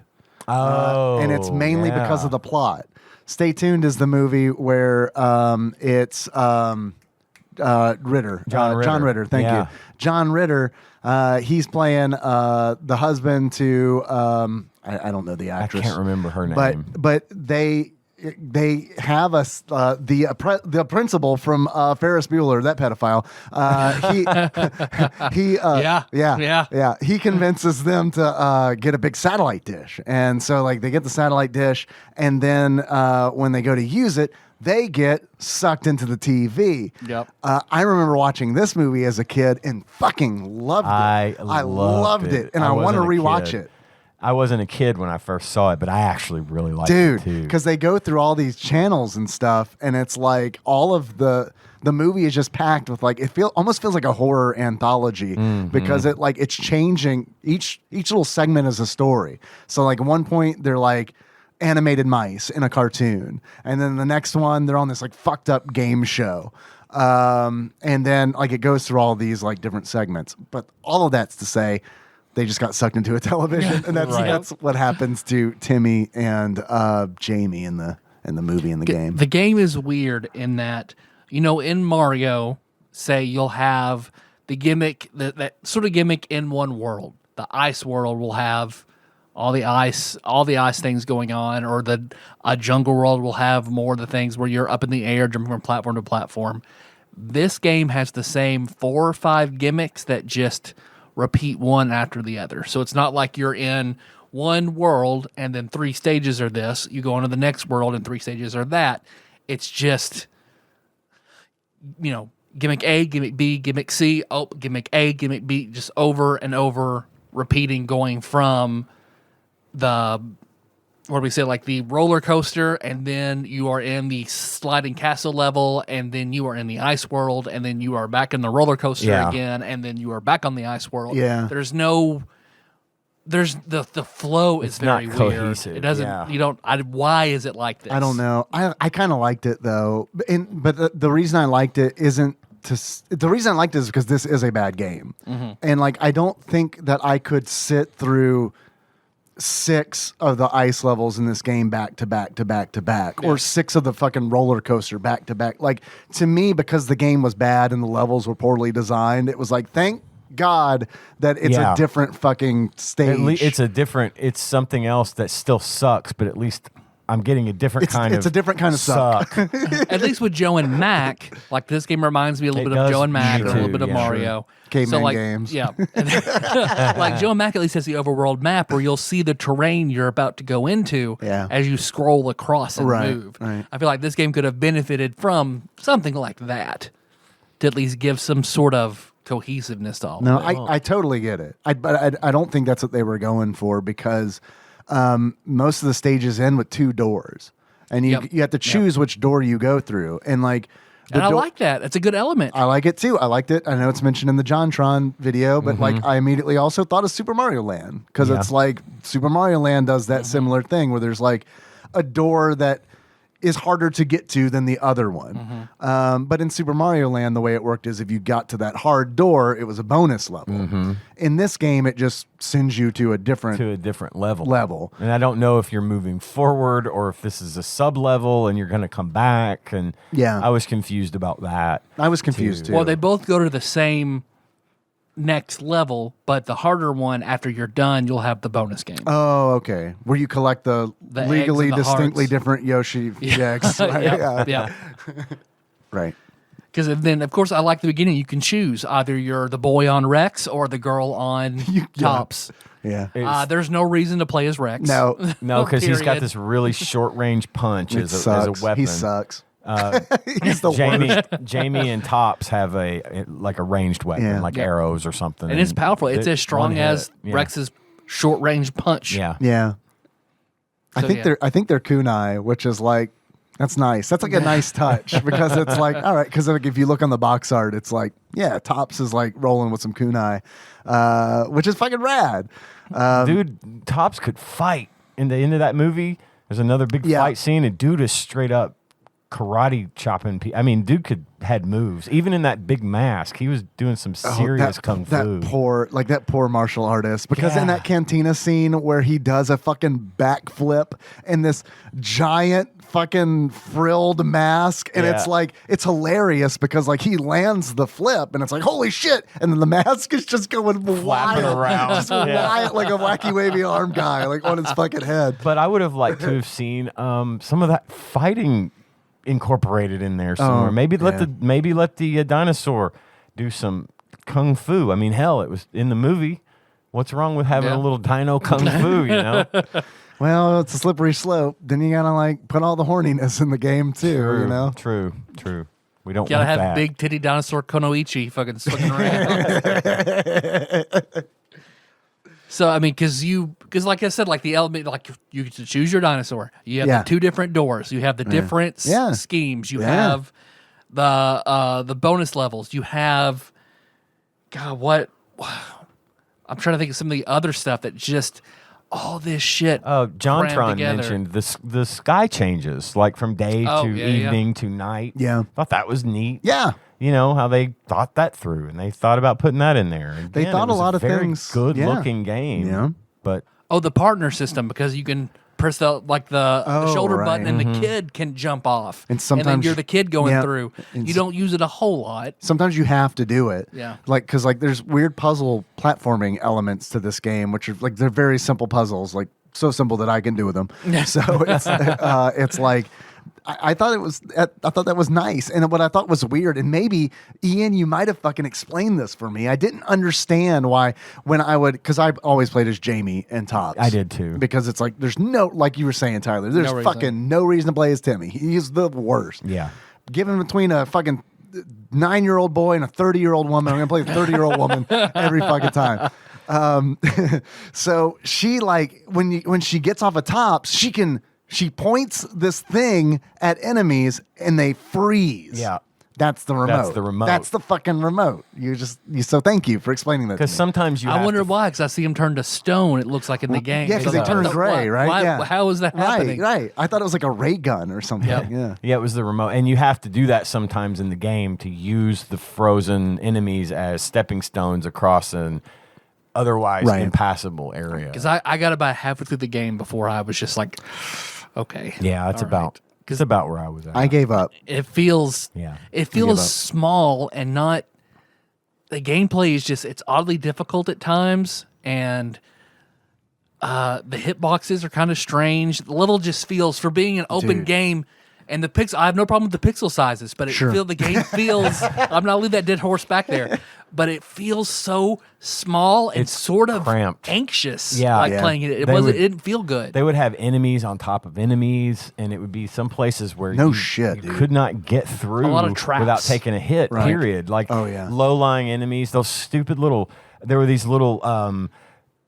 I always wanted to just call them pincushions because that's what I thought of when I saw them. They're these little ground-dwelling things that oscillate between you can bounce on them being or a trampoline they're or spikes. spikes. And I hated those things, but you could never kill them because you're always above them, or because you can't go back. And you can't crouch down and fire a projectile. Correct. It's only at jumping or waist height. You had to time your jumps just right, and it was tough on those things were freaking everywhere. Yeah. And I got very, very frustrated and very just done with it quick because of that kind of. It just felt like there was too much crammed onto the screen at all times. Yeah, it wasn't fun. Yeah, it was for sure. It was anxiety inducing. It wasn't fun. I gave up on somewhere close to the end because I watched a YouTube video when I got fed up, and I was like, how far did I get? And I got pretty close to the end, enough where it was like, well, fuck, if I can just push through this one segment, I'm there, and I'm sure I can beat this boss, and it'll be all good. But I kind of just gave up because like, fuck it. It's like this is not fun. But like, there's this stage near the end where it's like you're riding like a system of 3 elevators, and it's like it's packed to the gills with cavemen that are throwing boulders like basketballs, like they're doing like quick passes. And Born Shaq Fu. Right, yeah. Yeah, for sure. And it's like you have to not only deal with them, but the elevators you're on are just dropping down off the bottom of the screen. So you have to memorize I saw that which too. ones you're going to jump on. And it got to the point where it was just like, never mind. Like it's not worth me memorizing this shit. Yeah. So many fucking hits. They do, especially if you bounce on their heads. Yeah. If you shoot them with the projectile, they like die immediately. But you got to bounce on some of them, sometimes 5 times. And that can really fuck up the flow of the game, especially when you consider that you're on a timer for every level. Yeah, that wasn't a big problem for me, but I don't know. It really wasn't a problem for me, but I don't like the timers, really. Yeah. I get a little angry. But according to JonTron, the timer wasn't counting in actual seconds. But I'm used to that shit. Yeah. That's like got to be like a internal clock kind of thing, right? Probably. I mean, yeah, it probably is. You notice the female cavemen do look like the female cavemen from Joe and Mac, like a different species of. That's what they look like in the movie. Yeah, you got to make them hot, dude. Yeah. They're all little frumpy Irishmen compared to like tall Barbies. They did that in the movie too. Every Irish female Barbies in that movie that was a cave person was a tall, slender Wilma Flintstone looking, woman. Yeah. So. Well, go ahead, Dave. Isn't this you talking about the tall, slender women? Maybe I did hear one of the songs in the movie. It might have been as I was falling asleep. It tall, might have slender been, woman. Yeah, It's that Santana song. Got a tall, slender woman. Right. I'm pretty sure that's how it goes. We both got the tune right. We just wrote gotta be it. We're fucking Weird Al. Was Rob Thomas in that one too? He was Timmy. Was one of the original songs, because again, I was drifting off probably at this point, was one of the original songs a song about a woman was singing about getting clubbed by a caveman? Yeah, Primitive Man. Yeah. Like it was is the name of that song. It's a song about rape in a child's movie. Sung by Jane Weedland of the Go-Go's. I feel, I'm so glad that you mentioned the tall, slender woman, because like that just was like, oh, let me open this. Oh yeah, remember that fucking last night memory that you repressed about a song about rape in a children's movie? That happened. Donkeys weren't around yet, so we couldn't call it a donkey punch. So it's the caveman strike. What are 3 distinct good things that we can say about this game? Well, we said it's It looks good. It looks good. It looks look good. Excellent graphics. Looks good. It looks deceivingly good. Yes. It is, because it's very pretty. deceitful. Wide range of colors. Yes. Very good. The sky changing, that sort of thing. All very good things. I like the boss fights. Oh, dude, thank you for Boss bringing fights are that up. pretty good. I love the boss fights. Like in my notes, even I've got this is a Super Mario World clone that does not improve the Super Mario World formula in any regard except for the boss fights, because I legitimately think that more thought was put into the boss fights in this game than they were in Super Mario World. And I That's love fair. Super Mario Yeah. World, but Super Mario World does kind of rely on the same. You mean one Three guy bosses. just running up the walls and across the ceiling in circles? Which is fine, but then they do it again, and they're like, "Oh, well, let's take these three and just reuse them."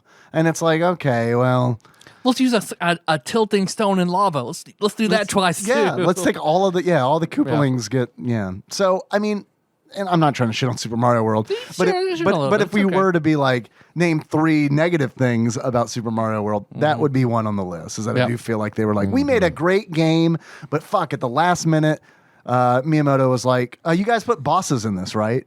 Yeah, of course we did. Yeah, give us a minute. What's the third? You wanted how many bosses? What's the third thing? I love that even though I think Rex is garbage, I still like that there are 2 distinct ways to play. Yeah. Two very different styled characters you can choose from. And in the case of a 2-player game, you could then leverage both of those play styles at the same time. Because I obviously didn't play with anybody. Me neither. I don't even know if it's simultaneous 2-player or if it's... or if it takes turns type of thing. Yeah, that I don't know. That's a good point. I didn't think about that. I didn't want to subject anyone in my family to this game. Yeah, I no. thought for a minute, I was like, Henry, you want to play? But I was like, nah, I'm not going to do that to him. He has actual real video games he could play. All right.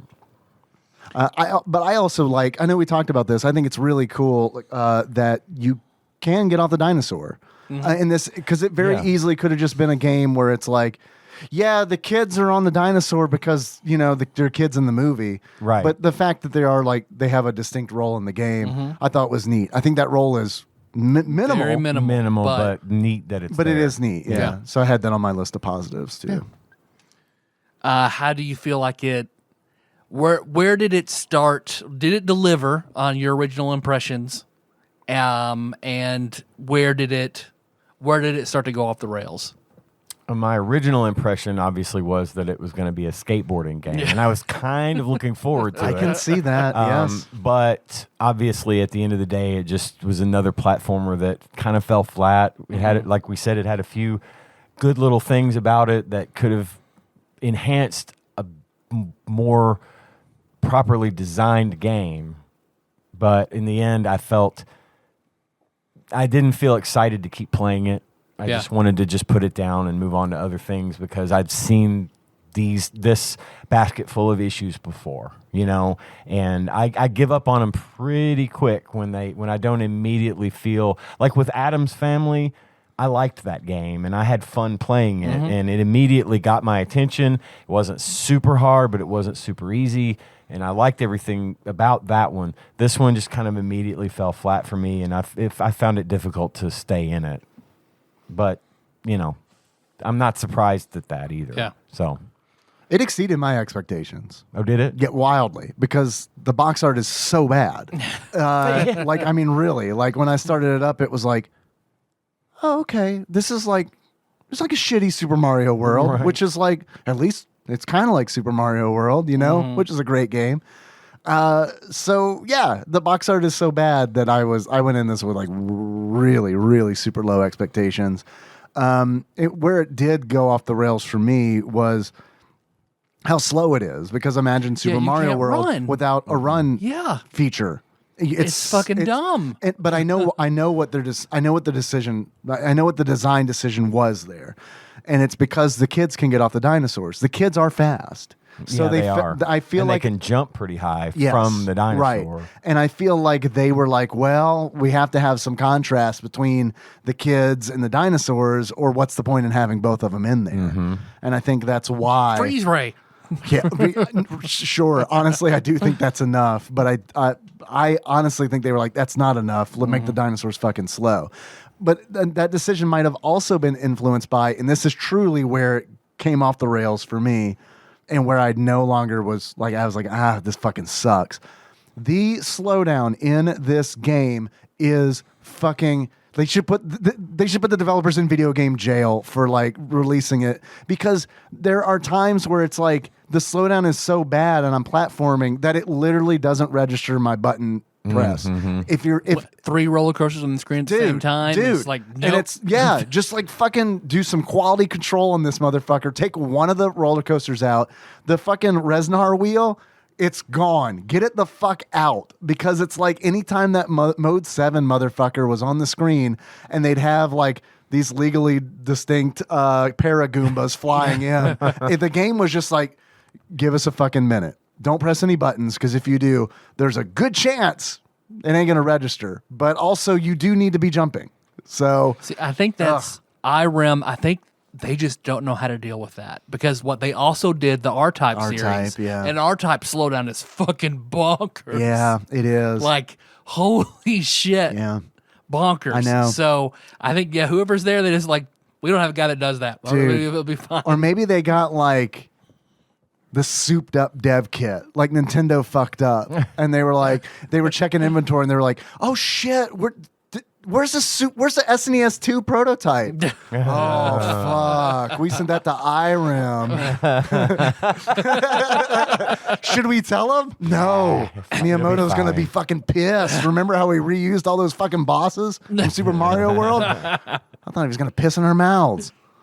So it really went off the rails for me, like on the second stage, whenever like the first stage is like, I was surprised, like, oh, this is a little difficult on some places. Okay, no problem. Get to the second stage, and then immediately all the bottom are those pin-cushiony trampoline dinosaurs, or some holes in the ground. Firing ice and fire at you and the water. Then the plant monsters on top. That if you come within half the screen, they suck you in. Yeah. So it was just like immediately like, this is sounds like my ex-wife. Doesn't sound like my ex-wife. But it was like the hallway in Castlevania before you get to death, where there's just shit everywhere and no room for error. Yeah. So that's where it was just like, that sucked, and it didn't get any better from there. Yeah, I feel that. Yeah, but I'm glad you brought up. It sounded like you didn't like them, but like I liked on those ice stages, those little like, they look like fire hydrants with faces on them, essentially, like the bone dragon skulls from like Castlevania. Yeah. But like they would rotate, and it's like, so it had a face on either side, and like one side would shoot a jet of flame, and the other side would shoot ice. And it's like it's in water. It's in water, and so when it would shoot ice, it would make the water. You could walk. It was a platform. Yeah, and I did think that was cool. It like sucked to actually like play, but like as a concept, it was like, man, they had a good fucking idea, and it is never fun. Yeah, they weren't. Yeah, totally they blew it. If there weren't spikes on it, you know, if you touch could land on you top can't land of it. on and it unless it's solid ice, you can't jump over it. Yeah. So if you don't, no, you're right. If you could land on it, it would make a total difference. Yep. Yeah. And your instinct is to jump on it. Yep. Because it's like, well, what's this? Especially the first time you see it, you're like, well, what is this? And they don't do a good job of easing you in, because it's like, oh, you have to deal with this new thing while fucking cavemen basketball players are throwing boulders at you. So you gotta make a decision, bud. Gotta make it quick. And of course I jumped on it, because it's like, that's where you want to jump on there to like figure shit out. And it's like, yeah, of course. It's like, cool. This is how we're not Mario. I'm hit. Yeah. Right. We are not Mario. Your hitbox is very big. Right. We're also not Mario, because like power-ups. What? What? No. And then the flames that would chase you in the desert levels.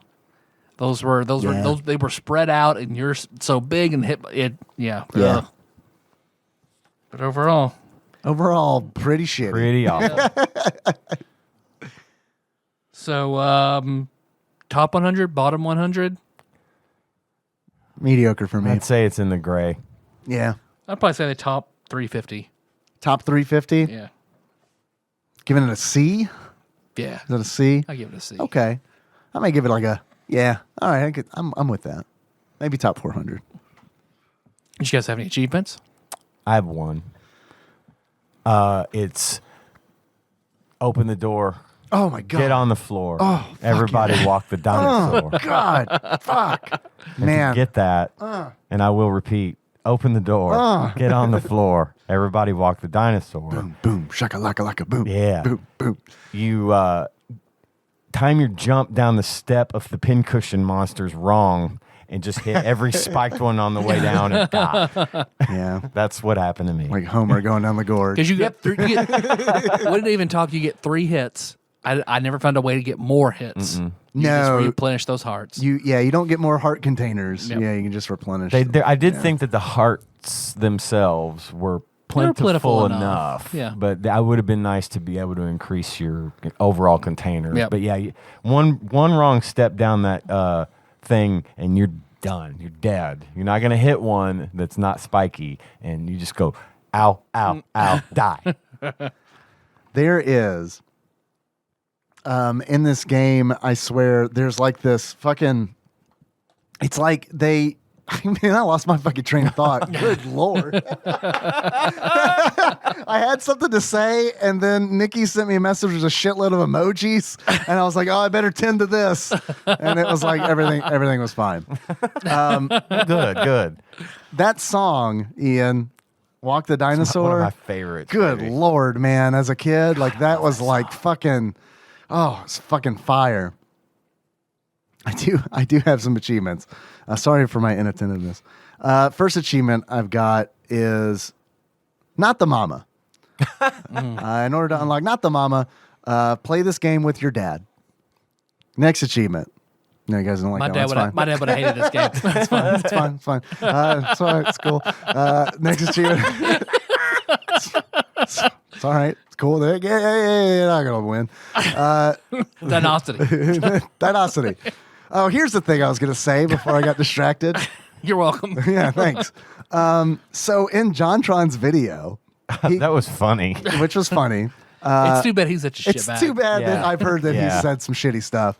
But in that video, but look, research is research, baby. You know what I mean? Got to take the bad with the good. I skipped the ad. Don't worry. It's cool. I didn't pay that motherfucker a thing. Patreon.com/TADPOG. There is. In that video, he gripes about like the number of lives, like the counter It stops at 9. 9. And so I'm like, wow, okay. And then I'm starting to play the game. I'm like, where did you get all these fucking lives? Yeah, he just made no bones about it. He's like, so I got 9 lives, and then I got 10 and 11, and the counter stayed at 9. Dude, my fucking life counter was like never above 4. No. Because I mean, it's just constant death after death after death. Second achievement.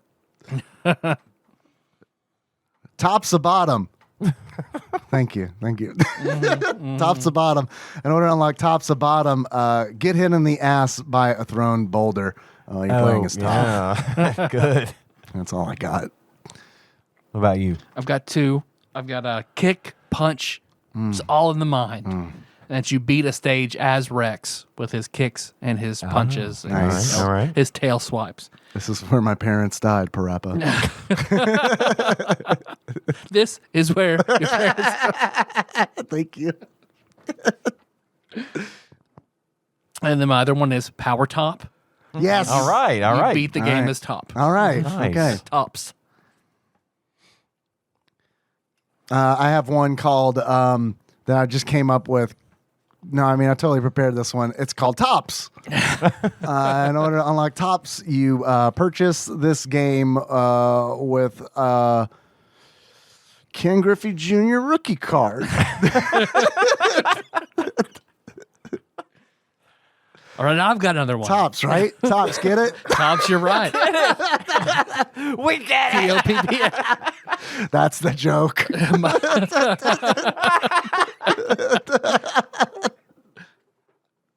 What's your definitely planned one, Tyler? Children love hot Rex. Oh, no. You Play this unlock game with Dale Earnhardt. Children love hot Rex. You use the kid to jump on Rex. That's what you get.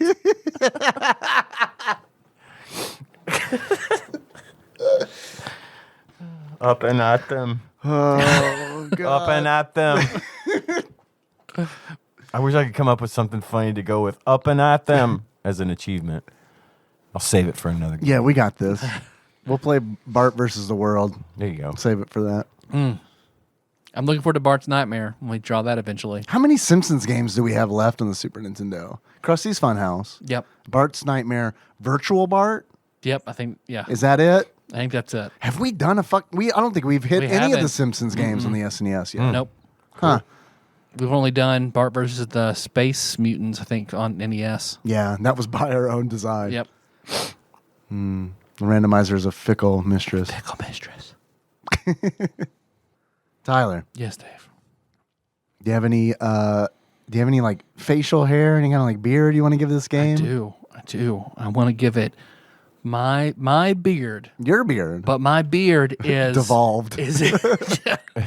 My beard in a lamp attached to me in Lambert's on a busy Saturday. Lambert's being the restaurant? the sit down, the COVID restaurant, magnet. home of the throat rolls. Over Yeah. the throat rolls. Man, Home of thrown COVID. Yeah. man, they either when COVID hit, they were either like, oh shit, or oh well, Yeah, fuck it. It's probably that one. I bet it was that one. because man, that is like that fucking community style, like Yep. All Yeah. one big large bar. gross. So if you're in, like this game, Lambert, you go in, it looks good, big, decorated, looks fun. They're throwing the rolls. You sit down, and normally it takes fucking forever. So it's slow, like this game, and they're coming around with all this food. They're like, oh, you get to get free food while you wait for your main entree. Awesome. rolls, yeah. All the extras in this game. Well, just like the extras, I don't understand. Just like somebody coming by me as a kid, macaroni and tomatoes. What? Yeah, okay. Do you have like a bowl or anything? Nope. I'm going to slap it on that paper towel you've got over there. And it's just going to make a mess on the table. Here, you want some okra and white beans too? Just on paper towels. Nope. We don't give out bowls. This is joke food night. I remember trying macaroni and tomatoes and just being like, think it was the worst thing ever. I've never had I'd eat that. it now. I've but- never had that. Is it just is it just regular cheese? Like Oh, no macaroni- cheese. No cheese. Just macaroni noodles and stewed tomatoes. That sounds like something Nikki would eat. So Like, it was just, and they doubt. would just walk around and just flop. Like I'd pull out like 10 paper towels and they just put it on that. The okra on paper towels, fine, but not the moist foods. Man, you know what I'd like to do is go to Lambert's with just some food I made at home. Just dress up as handing it out. just dress up as an employee and just offer people like this food that I've made at home, like cornflakes in a bowl, like a bowl of milk. Would you like some cornflakes? Now put them on the paper towel. Or mix it up in a bowl and then splat some out. Candy corn and mayonnaise. Yeah, on this paper towel, I guess. It's a Southern classic. It's not a spoon; it's a katana. I'm serving it to you traditionally. Have you ever seen the subreddit We Want Plates? No. Oh God. What is? It's that kind of shit where you'll go to a restaurant and they'll like serve you your food in a hollowed out log or on a fucking paper towel or something. God, the whole thing. You should go there and look at that I'm one. gonna check that out. I like that a lot. When I was at Nicole's party, I was like, "Hey, I'm just gonna eat these appetizers over your sink. Are you cool with that? Because that's what works for me." Tyler, Yes, Dave. if you were to give this game a pair of glasses that sums up how you feel about it, what kind of glasses would it be? I would give it the rare sunglasses worn by Barney on Barney and Friends.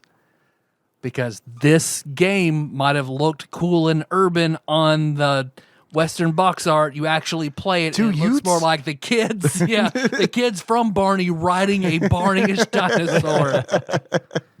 All right, yes. All right, I like that. We done here? What I think we we're do? done. We're done you here. Want to take a little break? Well, Yeah. you want to talk about how much this game is worth? Oh, You guys want to know how much this game is worth? Please. If you were to buy it, how much do you think you would pay for it? $18. 18 bucks? $7.50. $7.50? Actual retail value of Dino-City, for the Super Nintendo is, unless I forgot to put the new price in, this is from the last game, $17.23. Okay. So that is extremely Shit. close. Maybe the closest we've ever gotten. Extremely close, Ian. Well done. Is it worth it? No. No, it's not. No. It's not worth it. Don't do it. Even if you're collecting, don't do it. Yeah. Get well, it, get just it wait. down. What do you think? Get it down below 5. If you're collecting, if you can, would you buy it below $5? What would you give for this game? $10. Okay. Yeah, if I saw it on the shelf for $10, I'd be like, fuck. Last time I looked, it was 17. Okay. You know what I mean? Yeah. What Was Flopsy You have know to what say about Flopsy it? has to have say to say about? about it? Let's see. You guys want to guess while I look it up? I bet they were kind to it, is what I'm going to I'm guess. going to say, I bet they gave it 3. I bet, 3 is what I was going to say. 3 stars, stars. out of 5. I would go with 3 as well. Let's see what we got. We're talking about Doomsday Warrior, right? Dino-City. 3 stars, baby. We did it. Yeah. Nice. Finally. Now they let us write for them. Yeah, we got it. Yeah, okay. 3 stars. That's like a C plus ish, right? Yeah, Which but is- I like a 2.5 is what I'd probably Yeah. generally I would go. Yeah, maybe 2.5 for me as well. Because there was effort made. Yeah. Yeah. This game was not shitty from a lack of trying. It was just shitty. It was just It wasn't just broken shitty. bullshit. Yeah, it Yeah. was just stuff that. Yeah. At least it was Early. early, and at least it was based on a movie that nobody gave a shit about. You know what I mean? I think if people had seen the movie and then, for whatever reason, liked it and then went to get this game, maybe they'd have been happy with it. I don't know. Okay, so that leads me to a question: which is better, the game or the movie? I honestly, because of how ridiculous it was, Yeah. the movie. The movie? Oh man, I was about to say the video game does not have No. a song about rape in it. It's not. I mean, So definitely the movie. Obviously, there's a lot of things about the movie that are inappropriate, but at the same But the time, movie's more fun. It's just fun to watch because it's so horrible. Would you watch the movie again? No, no, I'm not. I don't have to. That one's Right. burned in there. I will. yeah. I Okay. won't forget that one. Well, I have to start it over from the beginning. Good luck. Good luck. I think that's it. I think that's it. I think Yeah. that's the game talk. Dino-City. Dino-City. All right, you guys want to take another break? Let's do it. Yeah. All right, break time.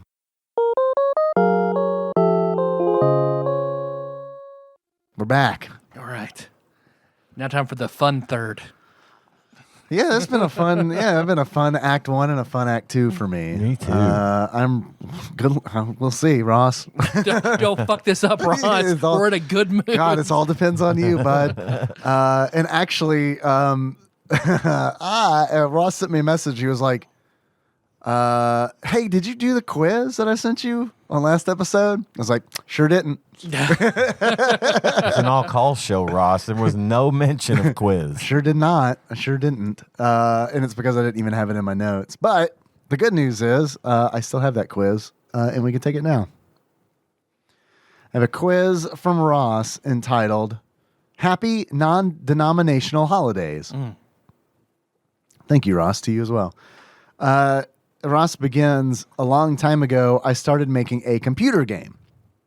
And like most things, I got bored with it. You're still married, Ross, right? Mm-hmm. Okay. Still have a kid. Still got a Damn. child is All right. alive and well. All right. Don't be so hard on yourself. Still listen to this podcast. Yeah. Allegedly. Allegedly, he just makes quizzes. He did ask if I read the quiz. He didn't say you didn't read the quiz. So allegedly. Yeah, you're right. You're right. Ross continues, I recently had lots of ideas about how to make it better, so I thought I would pick up where I left off. Unfortunately, the old files are long gone. Gone where? Who knows? So I remade the game in a new engine. After 3 days of fucking around with what should have been a very simple thing, I decided it was worth going back to the old engine I was using. So I started again. It was all going swimmingly until I found an issue with sprites. That's why I prefer 7-Up. And that I couldn't have a floor. I'm so sorry. I couldn't have a floor, then table, then computer on the table because the engine I was using only allowed 2 layers of sprites. So I started again in another new engine. Only this one is an update to the older one I was using, and it's pretty straightforward. Unfortunately, the sprite sets I was using didn't have animal sprites. That's why I use 7-Up. But the designer had made a new set of sprite sheets in the same style with animals, so I bought new tile sets, only to find that the art style is very slightly off. So anything I use looks out of place. Yeah, that does suck. I get that. Plus, now I have to do promoting and advertising and designing, and I can see why I got bored in the first place. He continues, but I gotta say, you don't have to do all that shit. Yeah. Animals exist in a slightly different dimension. That's there why you they go. all look Story reason. differently. Yeah. That's what we do in D&D. All the Make it fucking time. Make it fit. Ross ends, in other news, the website www.spicylongcat.com is made, and one less thing to worry about. I told him he could have Milk Ross. I told him he could buy milkross.com if he wanted it. He didn't want it. I have decided that I will it stands for anybody. Anybody out there wants to buy milkross.com, we'll sell it to you for $1,000. $1,000. If someone just milks Ross, we will give you Milk Ross. You can have it for free. It's a contest. Who can milk Ross the fastest? It can't be his wife.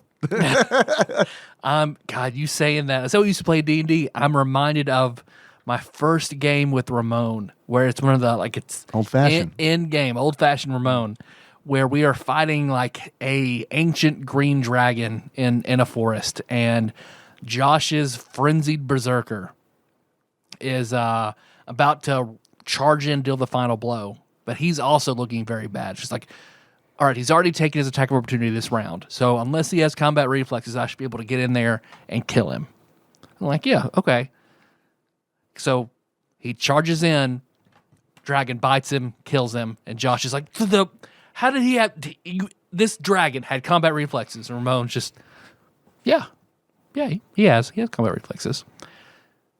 And then, like, I think it might have been Jacob, like, don't you have to have, like, a dex of, like, 13 or 14, and dragons have, like, a dex of 8? Yeah, you see he's got gloves on his claws. He has gloves of dexterity on his claws. It's a real Rex. So he was able to take a feat. To make him effectively make him much less dexterous. So when we kill him, we get gloves of dexterity, right? No, they disappear. He explodes into acid. He swallows them right before he dies. I want to talk a little bit about Spicy Long Cat Games. Yeah, okay, please. Brought up Spicy Long Cat Games, and he's got a thing here for the game that he's developing. It's called Video Game Scalper. Yeah, I saw that, yeah. Video Game Scalper, buying and selling has never been so exploitative. A game about buying and selling video games from the new studio, Spicy Long Cat Games. Or Milkross. Or milkross.com. More details coming soon. He sent me an alpha for it, so I haven't had time to play it this week, but I hope to this weekend just to kind of check it out. Cool. So it looks cool. From he shared a screenshot on the TADPOG Discord, bit.ly/TADPOG Discord, and it's a reference to the show, so that's kind of cool. To our show, TADPOG. Yeah, because, Ross, you should also know that, and I have played it, Ruby Baron Paul Kluhl did make a 2-dungeon TADPOG video game. So all you got to do is make a 3-floor dungeon TADPOG video game, and you have made the longest TADPOG video game to date. That is true. And if you make a full 60-dungeon TADPOG video game, we will give you milkross.com for free. The ball is in your court. Perfect. Ross finishes, I have decided that I will start doing quizzes on the top 50 Metacritic games, and I am starting with PS2. So, strap in. That's a wolf from Tyler. Wolf for me as well. I third that. All right, let's go. The motion carries. Let's go, boys. An era I missed the latter half of thanks to Final Fantasy 11. Yeah, I was definitely in it more in the first half, but I was also like super poor in that first half. Yeah. So it's kind of one of those where it's like, yeah, When I mean super into it, I played probably 15 Final games. Fantasy X. Oh, I finished Final Fantasy X. I don't have any other games, so I guess I'll just play this again, watch right? DVDs on this DVD player. Right. I guess I'll watch the Cowboy Bebop movie I imported. Region settings. Number 50. In a baseball gaming first, this was licensed by both the MLB and Minor League Baseball, featuring real minor league teams at the class AA and AAA levels. Melty Blood featuring MLB and the minor league. Wow, a Melty Blood reference. Melty Blood. So Wow. specific. It has to be right. Yeah, locking it in. It is MVP Baseball Shit. 2004. So close. Probably could Damn have it. guessed that one. So close. Next question, 49. Good Lord, good Lord. I'm seeing a pattern emerging. This game features a franchise mode with a sports center feature hosted by Chris Berman. ESPN Sports. I'm not done with the question, but I'm ready to lock that in. Locking it in. It is ESPN NFL I was going to say it 2K5. was football. It had to be. So we're going to count that. We got it. Yeah. 48. This game at the time of release was the only available game on the market in which 3 incarnations of Michael Jordan are playable. The 1985 Chicago Bulls Jordan, the 1996 Chicago Bulls Jordan, and the Washington Wizards Jordan. It is possible to play as a team made up of the 3 different Jordans, or the all Jordan team, as Bobito Garcia refers to it. Mortal Kombat 5? Yep. I mean, NBA Jam 6. I don't know.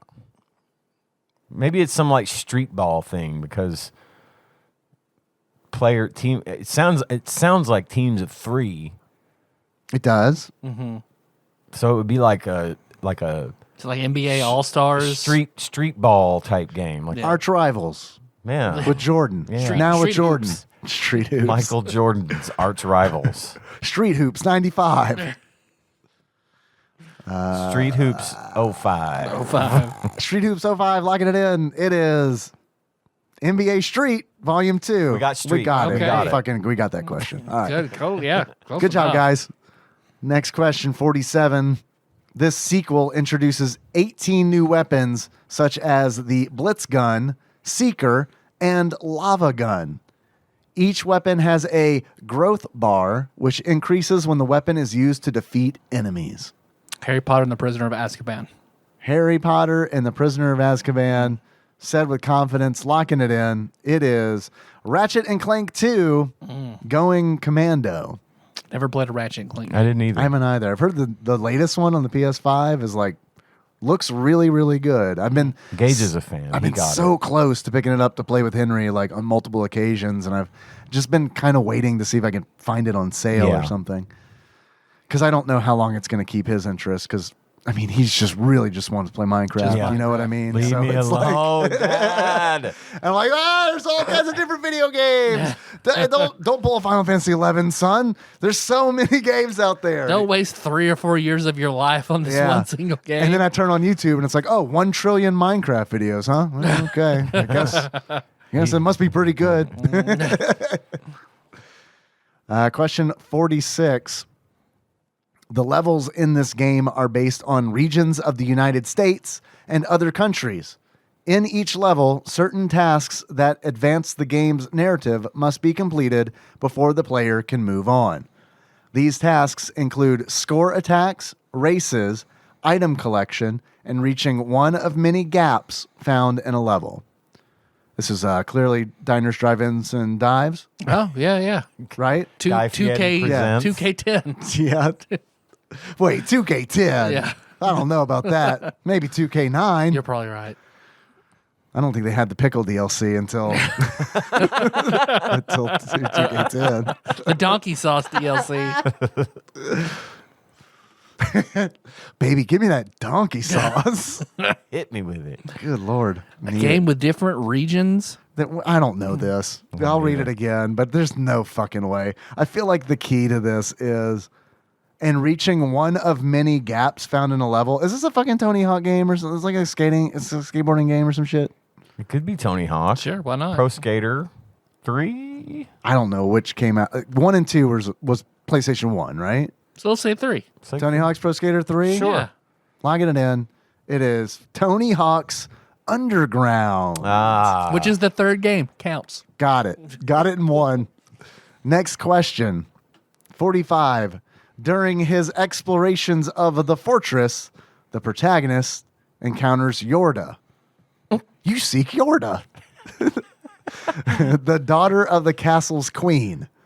The queen plans to use Yorda's body to extend her own lifespan. Yorda works at the Sorny store. But he secretly loves Panaphonic televisions. I'm setting a course to the Begoda system. Begoda. I have no idea. Yorda. During his explorations of the fortress, the protagonist encounters Yorda. Is this like a God of War or some shit? I don't know. I mean, I played all the God of Wars. I have played half of Even one. the one on PSP. Like, I like God of War. You don't remember Yorda? I do not. Okay, so probably not that. Spyro the Dragon. Okay, 3. yes. Spyro the Dragon 3. I think Spyro 1, 2, and 3 were all on PS1, I think. 4. Then. I don't Underground. Spyro the Dragon Underground.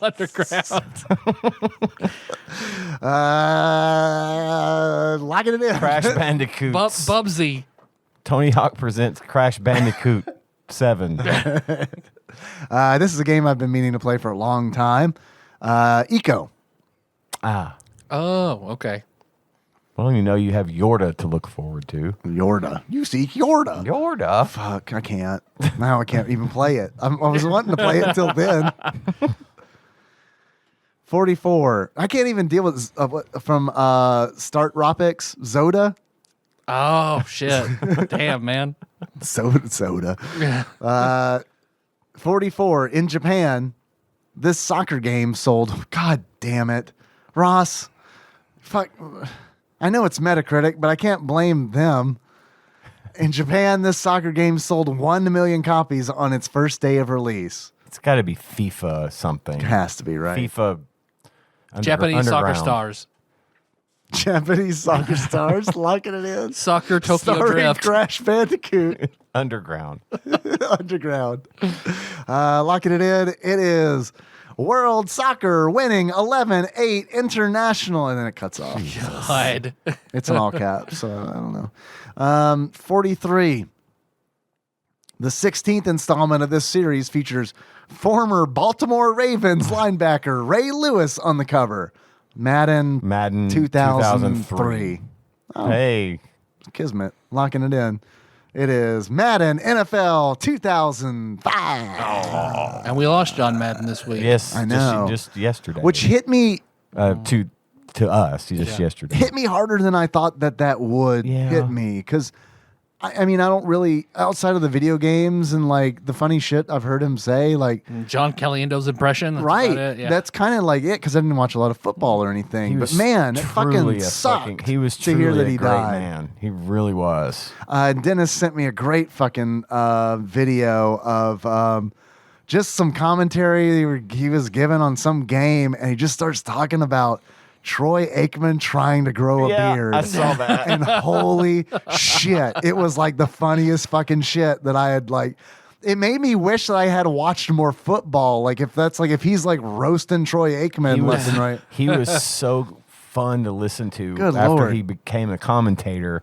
And like he would do the Thanksgiving Day game, and they would always have a big spread, a big turkey, and he would be drawing on the screen and say like, "Okay, now first thing I'm going to do is I'm going to go for these mashed potatoes, but then we're going to draw an arrow over to the turkey, and just Boom. he would be doing that shit, and it was really entertaining to listen to. And I can only imagine like knowing him and just hanging out with him, because I bet it was like that all the time. The guy probably had a story for fucking everything. Yeah. You know what I mean? Loved it. And I've got like crazy respect for him in the regards of how the Madden series started when they were like, when EA was like, we want to make a football game, we want you to be involved. Here's the idea that we have, and it wasn't full teams of football. I think it was like 5-on-5 or something like that. Yeah. Don't quote me, but he was essentially like, no.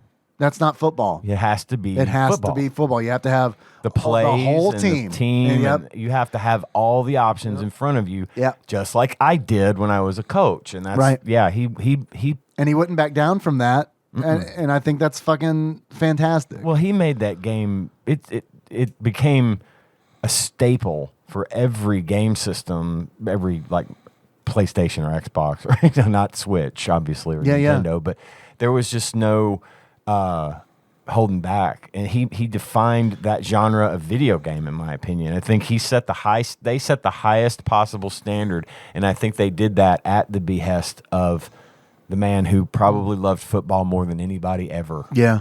He lived it.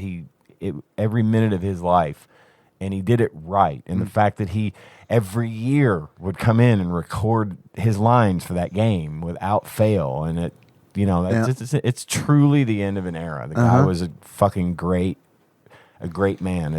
Just from the football perspective alone, he was probably the most. Everybody that doesn't even know about football has heard of John Madden. That's true. And I think it's too bad. It's too bad. But he left a hell of a legacy. So yeah. Unlike Troy Aikman's beard, Right. 40, which he drew on his face too. I love that. And then it fucking ends where he's like, "Just give up." And then I don't know who the other commentator was. They're like, "Oh, don't give up." He's like, "Yeah, if it doesn't work out, just give up." I love that. I love that fucking. Shit. Sometimes, man, and it's like I think about this because my dad was one of these never give up kind of guys. There's merit to that, but I'm not gonna teach Henry that. I'm gonna teach him like, "Yo, dude. If shit ain't working and you've tried your best and you're fucking done with it, Be done. Move on. Yep. Don't get mired down in some bullshit." Yeah. 42. 9 different versions of this game were released. 2 for the arcade market, and the others were home versions. Tomonobu Itagaki and Team Ninja were constantly enhancing the game for both the Dreamcast and PlayStation 2 as they worked towards their vision of the, quote, ultimate fighting game, unquote. This is Dead or Alive? Okay. I'll take it. Pretty sure. Logging it in. It is Dead or Alive 2. Not beach volleyball. Not beach volleyball.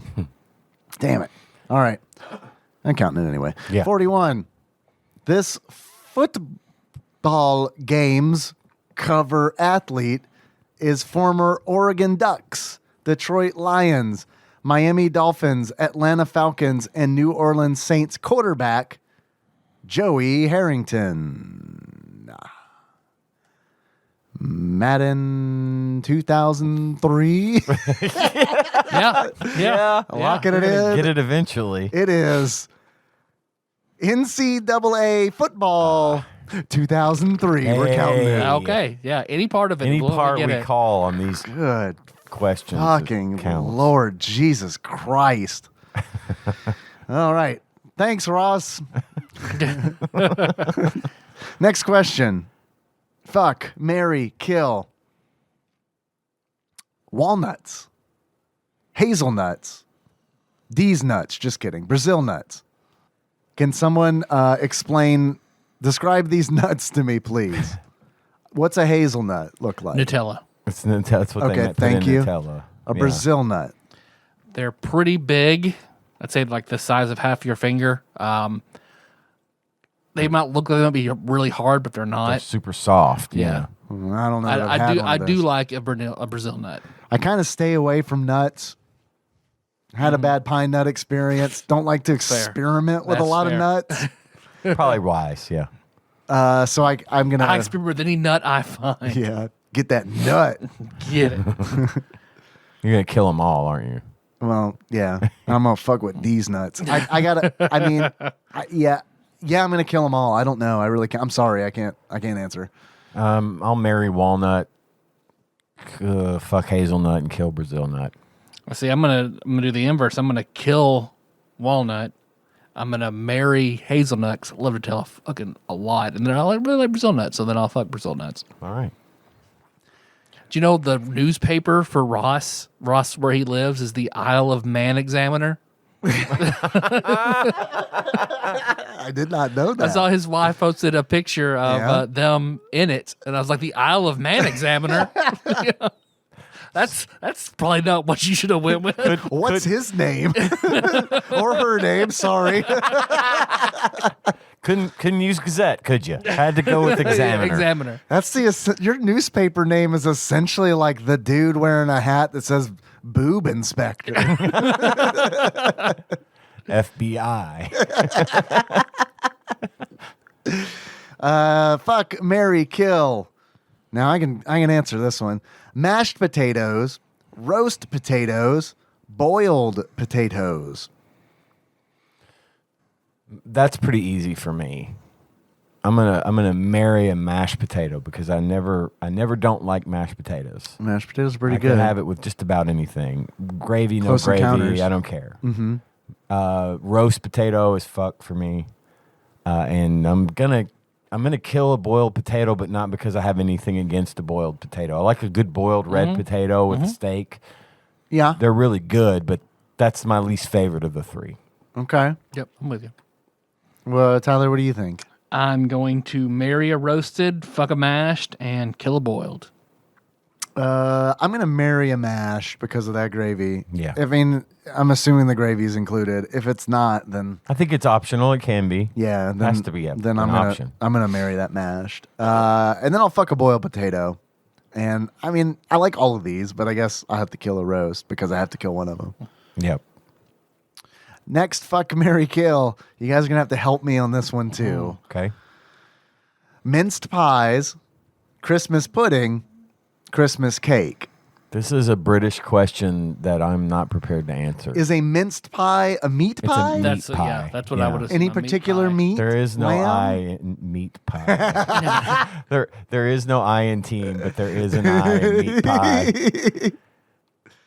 So, like, is it just a combination of meats, or is it? I'd say it could be any sort of like a chicken pot pie. I would consider pie. like a mince pie. Then you've got you could do ground lamb, like a shepherd's pie almost. Dude, I love a shepherd's Or like pie. a mutton, like a Yeah. really pasty ground up mutton. That ain't mutton. That's what I would think. When he just says broad mince pie, that's what I think. Okay.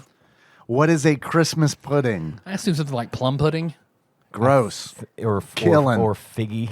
figgy pudding. Yeah. Oh, from the song. Yes. I didn't survive Whamageddon. I don't know how you guys did. I did. Congratulations. Even with shopping I 3 did too. days in a row at the Congratulations. fucking mall, I managed to avoid. I survived Whamageddon. I think it's the first time I've ever survived it. So I whammed myself kind of on accident. I just played a Spotify playlist on the night of Nicole's Christmas party. I was like, and I don't normally listen to Christmas music, but I was like, fuck it. Time to do it. And I even like Wham. when I played it, I was whammy. yeah. Yeah. When I played it, I was even like, I'm probably going to hear Last Christmas, but I'm going to be honest. I kind of want to hear Last Christmas. I know. So Because here's the thing, I don't hate that song. I don't either. And I just to go on record with what was being discussed in the Discord around that Mariah time, Carey? I like that song love too. that fucking song. They did a whole fucking documentary about that song. Because, Really? Because it's like it's iconic. I mean, yeah. it is, and how she came up with it, and how she like basically wrote one of the most. In a time when shit was being just redone and redone, and she wrote actually a very entirely memorable, Christmas original, song. good Christmas Yeah. song. So, No, I yeah, love it, dude. I do too. I love it. Got nothing wrong with it. And it's like, a lot of it might be because, like, I could understand if, like, kids were like, what the fuck is this? But for me, like, hearing it when it came out as a child, it's weird. It's this old man thing, maybe, where Yeah. it's just like, I'm glad that thing is still around because I hear it and I think about hearing it for the first time and like, when Christmas was magical. Right. Not about like, oh fuck, I have a lot of shit I have to do. The movie Love Actually features that song. I don't know if you've seen Never Love seen it. Actually. No. Walked out. Never seen it. Oh, you walked out of My it? parents made me I walk out. Oh, I could see That that. sexy in the beginning. My dad was nope. Walked out. Went and saw the second half of Elf. Rick from The Walking Dead is in that movie. Really? One of his early roles. But that song is featured at the end of that movie in a good way because a lot of really awkward, uncomfortable shit happens in the beginning part of that movie. And then at the end, they're doing this like a Christmas pageant where this kid's singing it. And it's just, I really kind of latched onto it there because In like a wholesome way, Yeah. or because I've never seen Love It's a- Actually, it's- so I it don't know is. if it's like it's like in a snide it way. can be no. It's wholesome. right. That part is. I mean, some of the movie's kind of vulgar. Well, I mean, but yeah, it's Holland's left, so It's a good movie. It's a good Christmas movie. Yeah. I don't like to watch that movie unless it's Christmas, and usually I'll only watch it once because it's like Office level uncomfortable at times. okay, And- I'm down for that. But not always comedically. Oh, so. never mind. Yeah, it's like, It's not Scott's Tots. Never mind. ugh. Yeah. But it was well executed, and it's a good Christmas movie. Hugh Grant is in it. He plays the prime minister, but he surprisingly Well, look, it's already 2 strikes against it. The name of the movie is Love Actually. love, actually. Love, actually. Well, it has punctuation in it, so that now then maybe that's half a strike, not a full strike.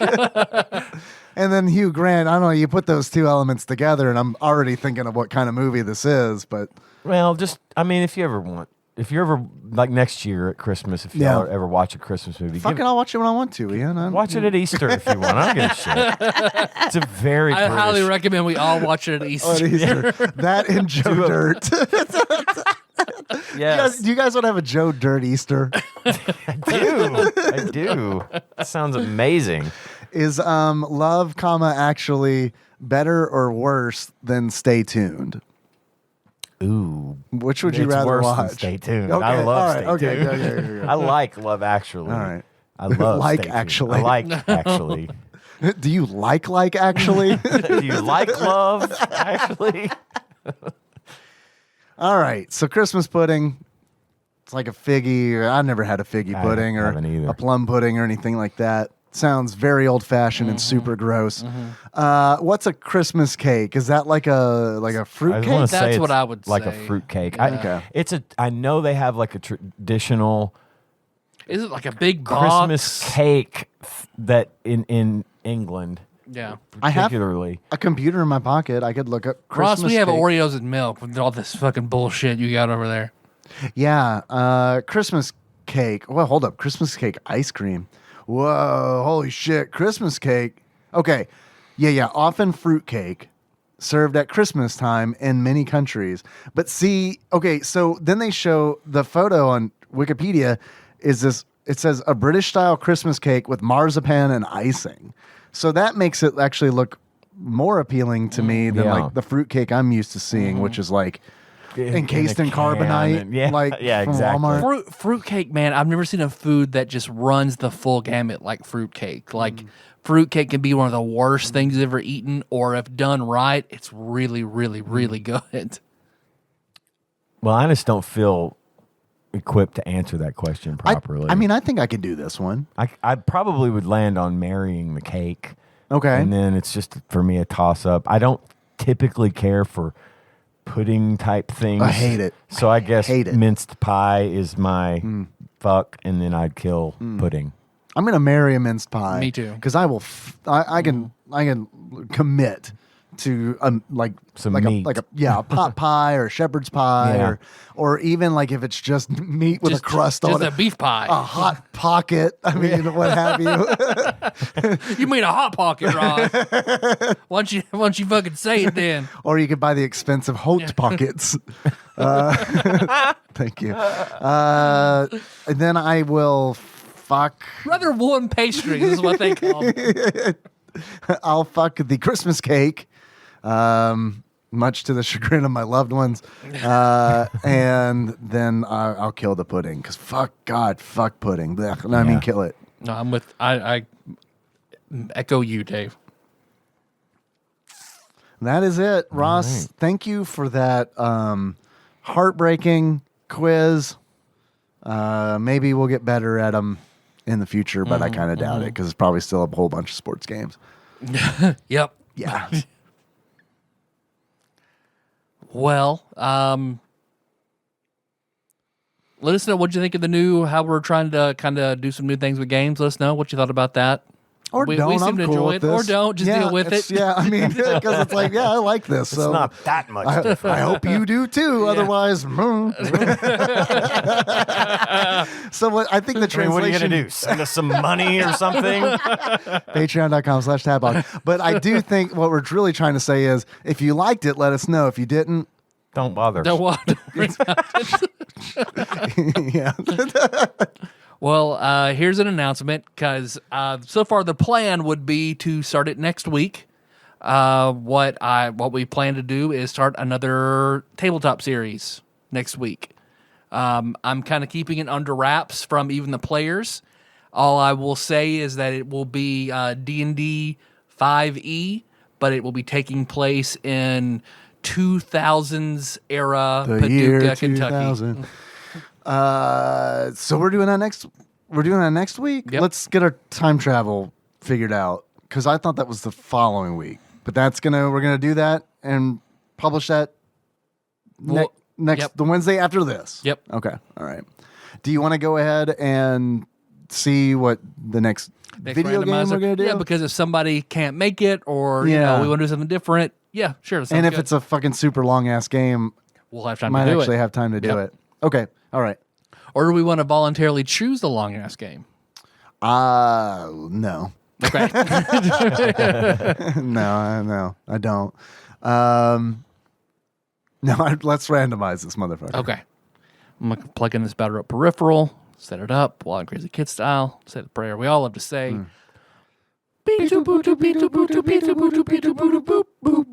whammies. Stop. 613. Luffy and the Fortress of Doom. Unfortunately, no, I'm sorry, it's not. But if you want to play that, you can play that. You want to play that instead? Just me. Sure, we got just you or Ian if Ian wants to. I mean, fuck, I'm not gonna exclude Ian or Shmean if they want to play it.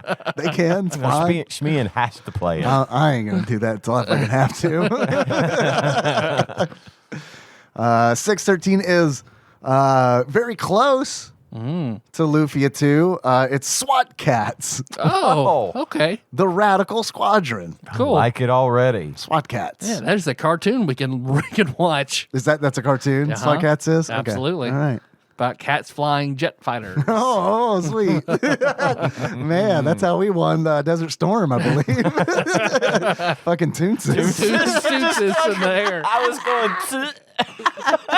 Tooties, the cat who can fly a fighter Flying plane. cat. That's The very cat that could win a war. that's very 90s radical Oh, cats yeah. with cool Yeah, it's in the sunglasses. It's in the name. All right, awesome.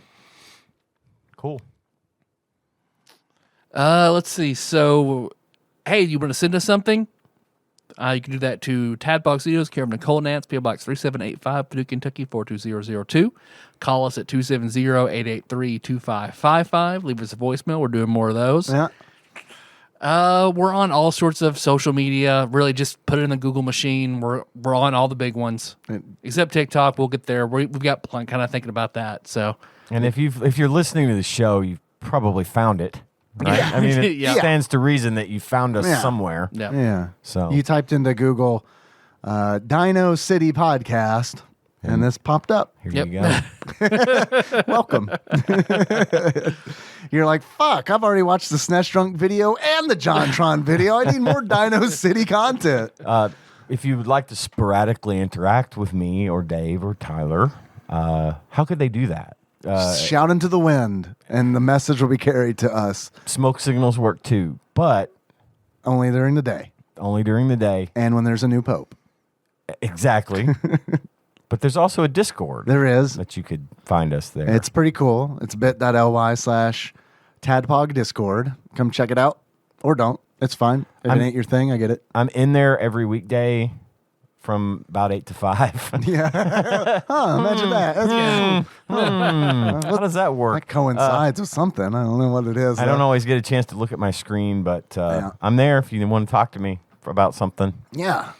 I'm on there too, sporadically from 8 to 5, usually when I'm in the bathroom.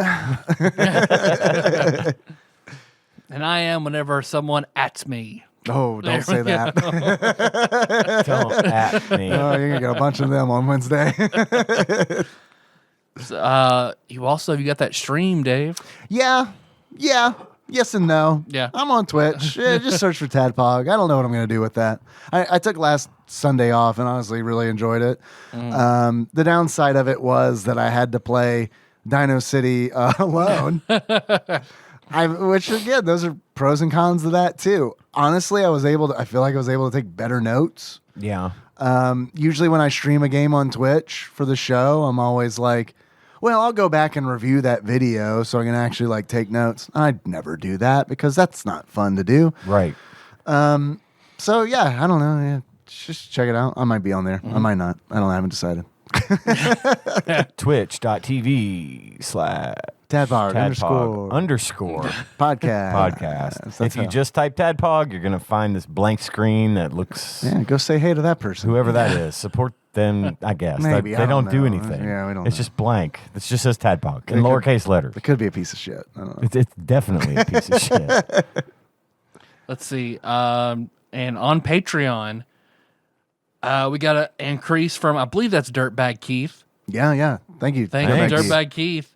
And back to the fold, Zeus Laser. Zeus. Hello, Zeus. Hey, Zeus. Thank Saw you. him today Yeah. on the It's good to Discord. It was good to see Zeus on Very Discord good to see today. him. Yeah. He and Master Pig are passing back and forth a bottle of Evan Williams, Yeah, apparently. yeah. That's cool. Yeah, I didn't know about that. I didn't This either. is like new lore that was uncovered today. Did I establish that for them by mentioning the Evan Williams, or was this already a thing? Guys, we got to know. I want to know. We need more details. I think that's all we got. All right. Our theme song is Moves by Sycamore Drive. The link to that track from the show notes at tadpog.com. How you guys want to close it out? Is our favorite character from a dinosaur movie? Okay. Of course, we're all going to do tops. Well, I was going to do Timmy. Who was definitely doing a Ninja Turtles voice. Like, by the way. Like, I mean, the direction on that was, all right, like, you're a Ninja Turtle. Except you're a dinosaur. You ever seen the Ninja Turtles? Go watch one episode, act like that, That's what and you we're are. done. Put on this mask. So until next time, Tropical Capricorn. Three horns don't play with long necks. All right, I knew who everybody was. So fucking wonderful job.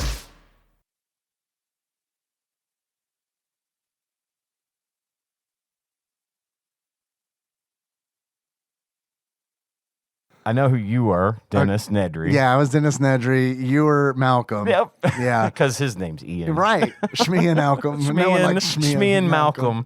That's hard to say. Shmee and- That feels bad in the mouth. Tastes like burning. Oh. And then you were Sarah? Yeah. Your favorite? Three horns.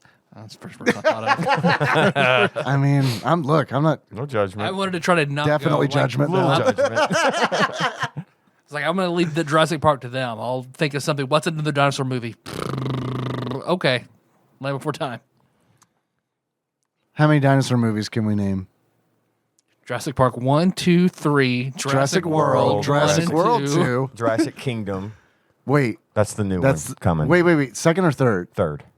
Oh, okay. The new one is called Jurassic Kingdom. I didn't see Jurassic World 2. Is it good? Yeah. Is I it liked it. streaming somewhere? Is it better or worse than Stay Tuned? Probably better. Oh, fuck. Okay, I gotta go see it. I mean, you're putting Stay Tuned up on a pretty high pedestal. well, it's a I great haven't movie. seen it since I was a child. So So there. So it's the second best movie I've ever seen. Shut up. So shut up, Dookie head. Land Before Time 1 through 12. How many Land Before There's Time? just 12. How many do you think there are? It's like 16, I bet. 16? Dinosaurs. The girls have a whole bunch of just DVD releases. Oh, yeah. After the first one, I think they were all direct to VHS. Land Before Time. Yeah. How many Land Before Time? Well, no, I was thinking of Land of the Lost? Land of the Lost. Strangely, a Will Ferrell movie. All right. Land Before Times. The Land Before Time, first movie, 1988. The Great Valley Adventure, 1994. Ooh. The Time of the Great Giving, 1995. Journey Through the Mist, 1996. The Mysterious Island, 1997. The Secret of Saurus Rock, 1998. The Stone of Cold Fire, 2000. Does that coincide with like Harry Potter or something? Maybe, yeah. The Big Freeze, 2001. Journey to Big Water, 2002. That was the one that Anna loved. She'd always point at the lake. Big water, Mama. Big water. I'm sure she's not embarrassed about that at all. Oh, more embarrassed about how she used to only be a horse when she was really in the spirit. So like a year of her life, she was only a horse. Is it like that video with the girl like running on all fours? Real fast. I mean, because one said like at church, she would just neigh at people like she was only a horse for a year. Look, that's method. That's method. I can respect that. Okay, Journey to Big Water, 2002. The Great Long Neck Migration, 2003. Sounds a little racist. Invasion of the Tiny Sauruses, 2005. That's when it jumped the shark, clearly. The Great Day of the Flyers, 2006. The Wisdom of Friends, 2007. And Journey of the Brave, 2016. Let's not forget the animated series, The Land Before Time, which ran from 2007 to 2008. I wasn't counting how many that was, but that was a lot. That's a lot. That was a fucking lot of them. Let's see. Here's a numbered list. 14. Okay. 14. I can't think of any of the dinosaur movies. I'm drawing a blank. That's it. That's all of them. all. There's that Disney movie, Dinosaur. You guys remember that one? We're back. We're back. We're back. Holy shit. Okay, what other games have we played that are also dinosaur movie Adventures in tie-in? Dino-City. Oh, right. Yeah, the one for this game. I said it a minute ago, but okay. we were I was in just Land all Before sort of Time. talking. Yeah, sorry. No. That's all the dinosaur movies. That's it. Every last one of them. Mm-hmm. Good job, guys. This show was executively produced by the following. These are people that donate $20 or more per month on Patreon. Very glad to have it. Thank you. Let me bring that up. There it is. All right.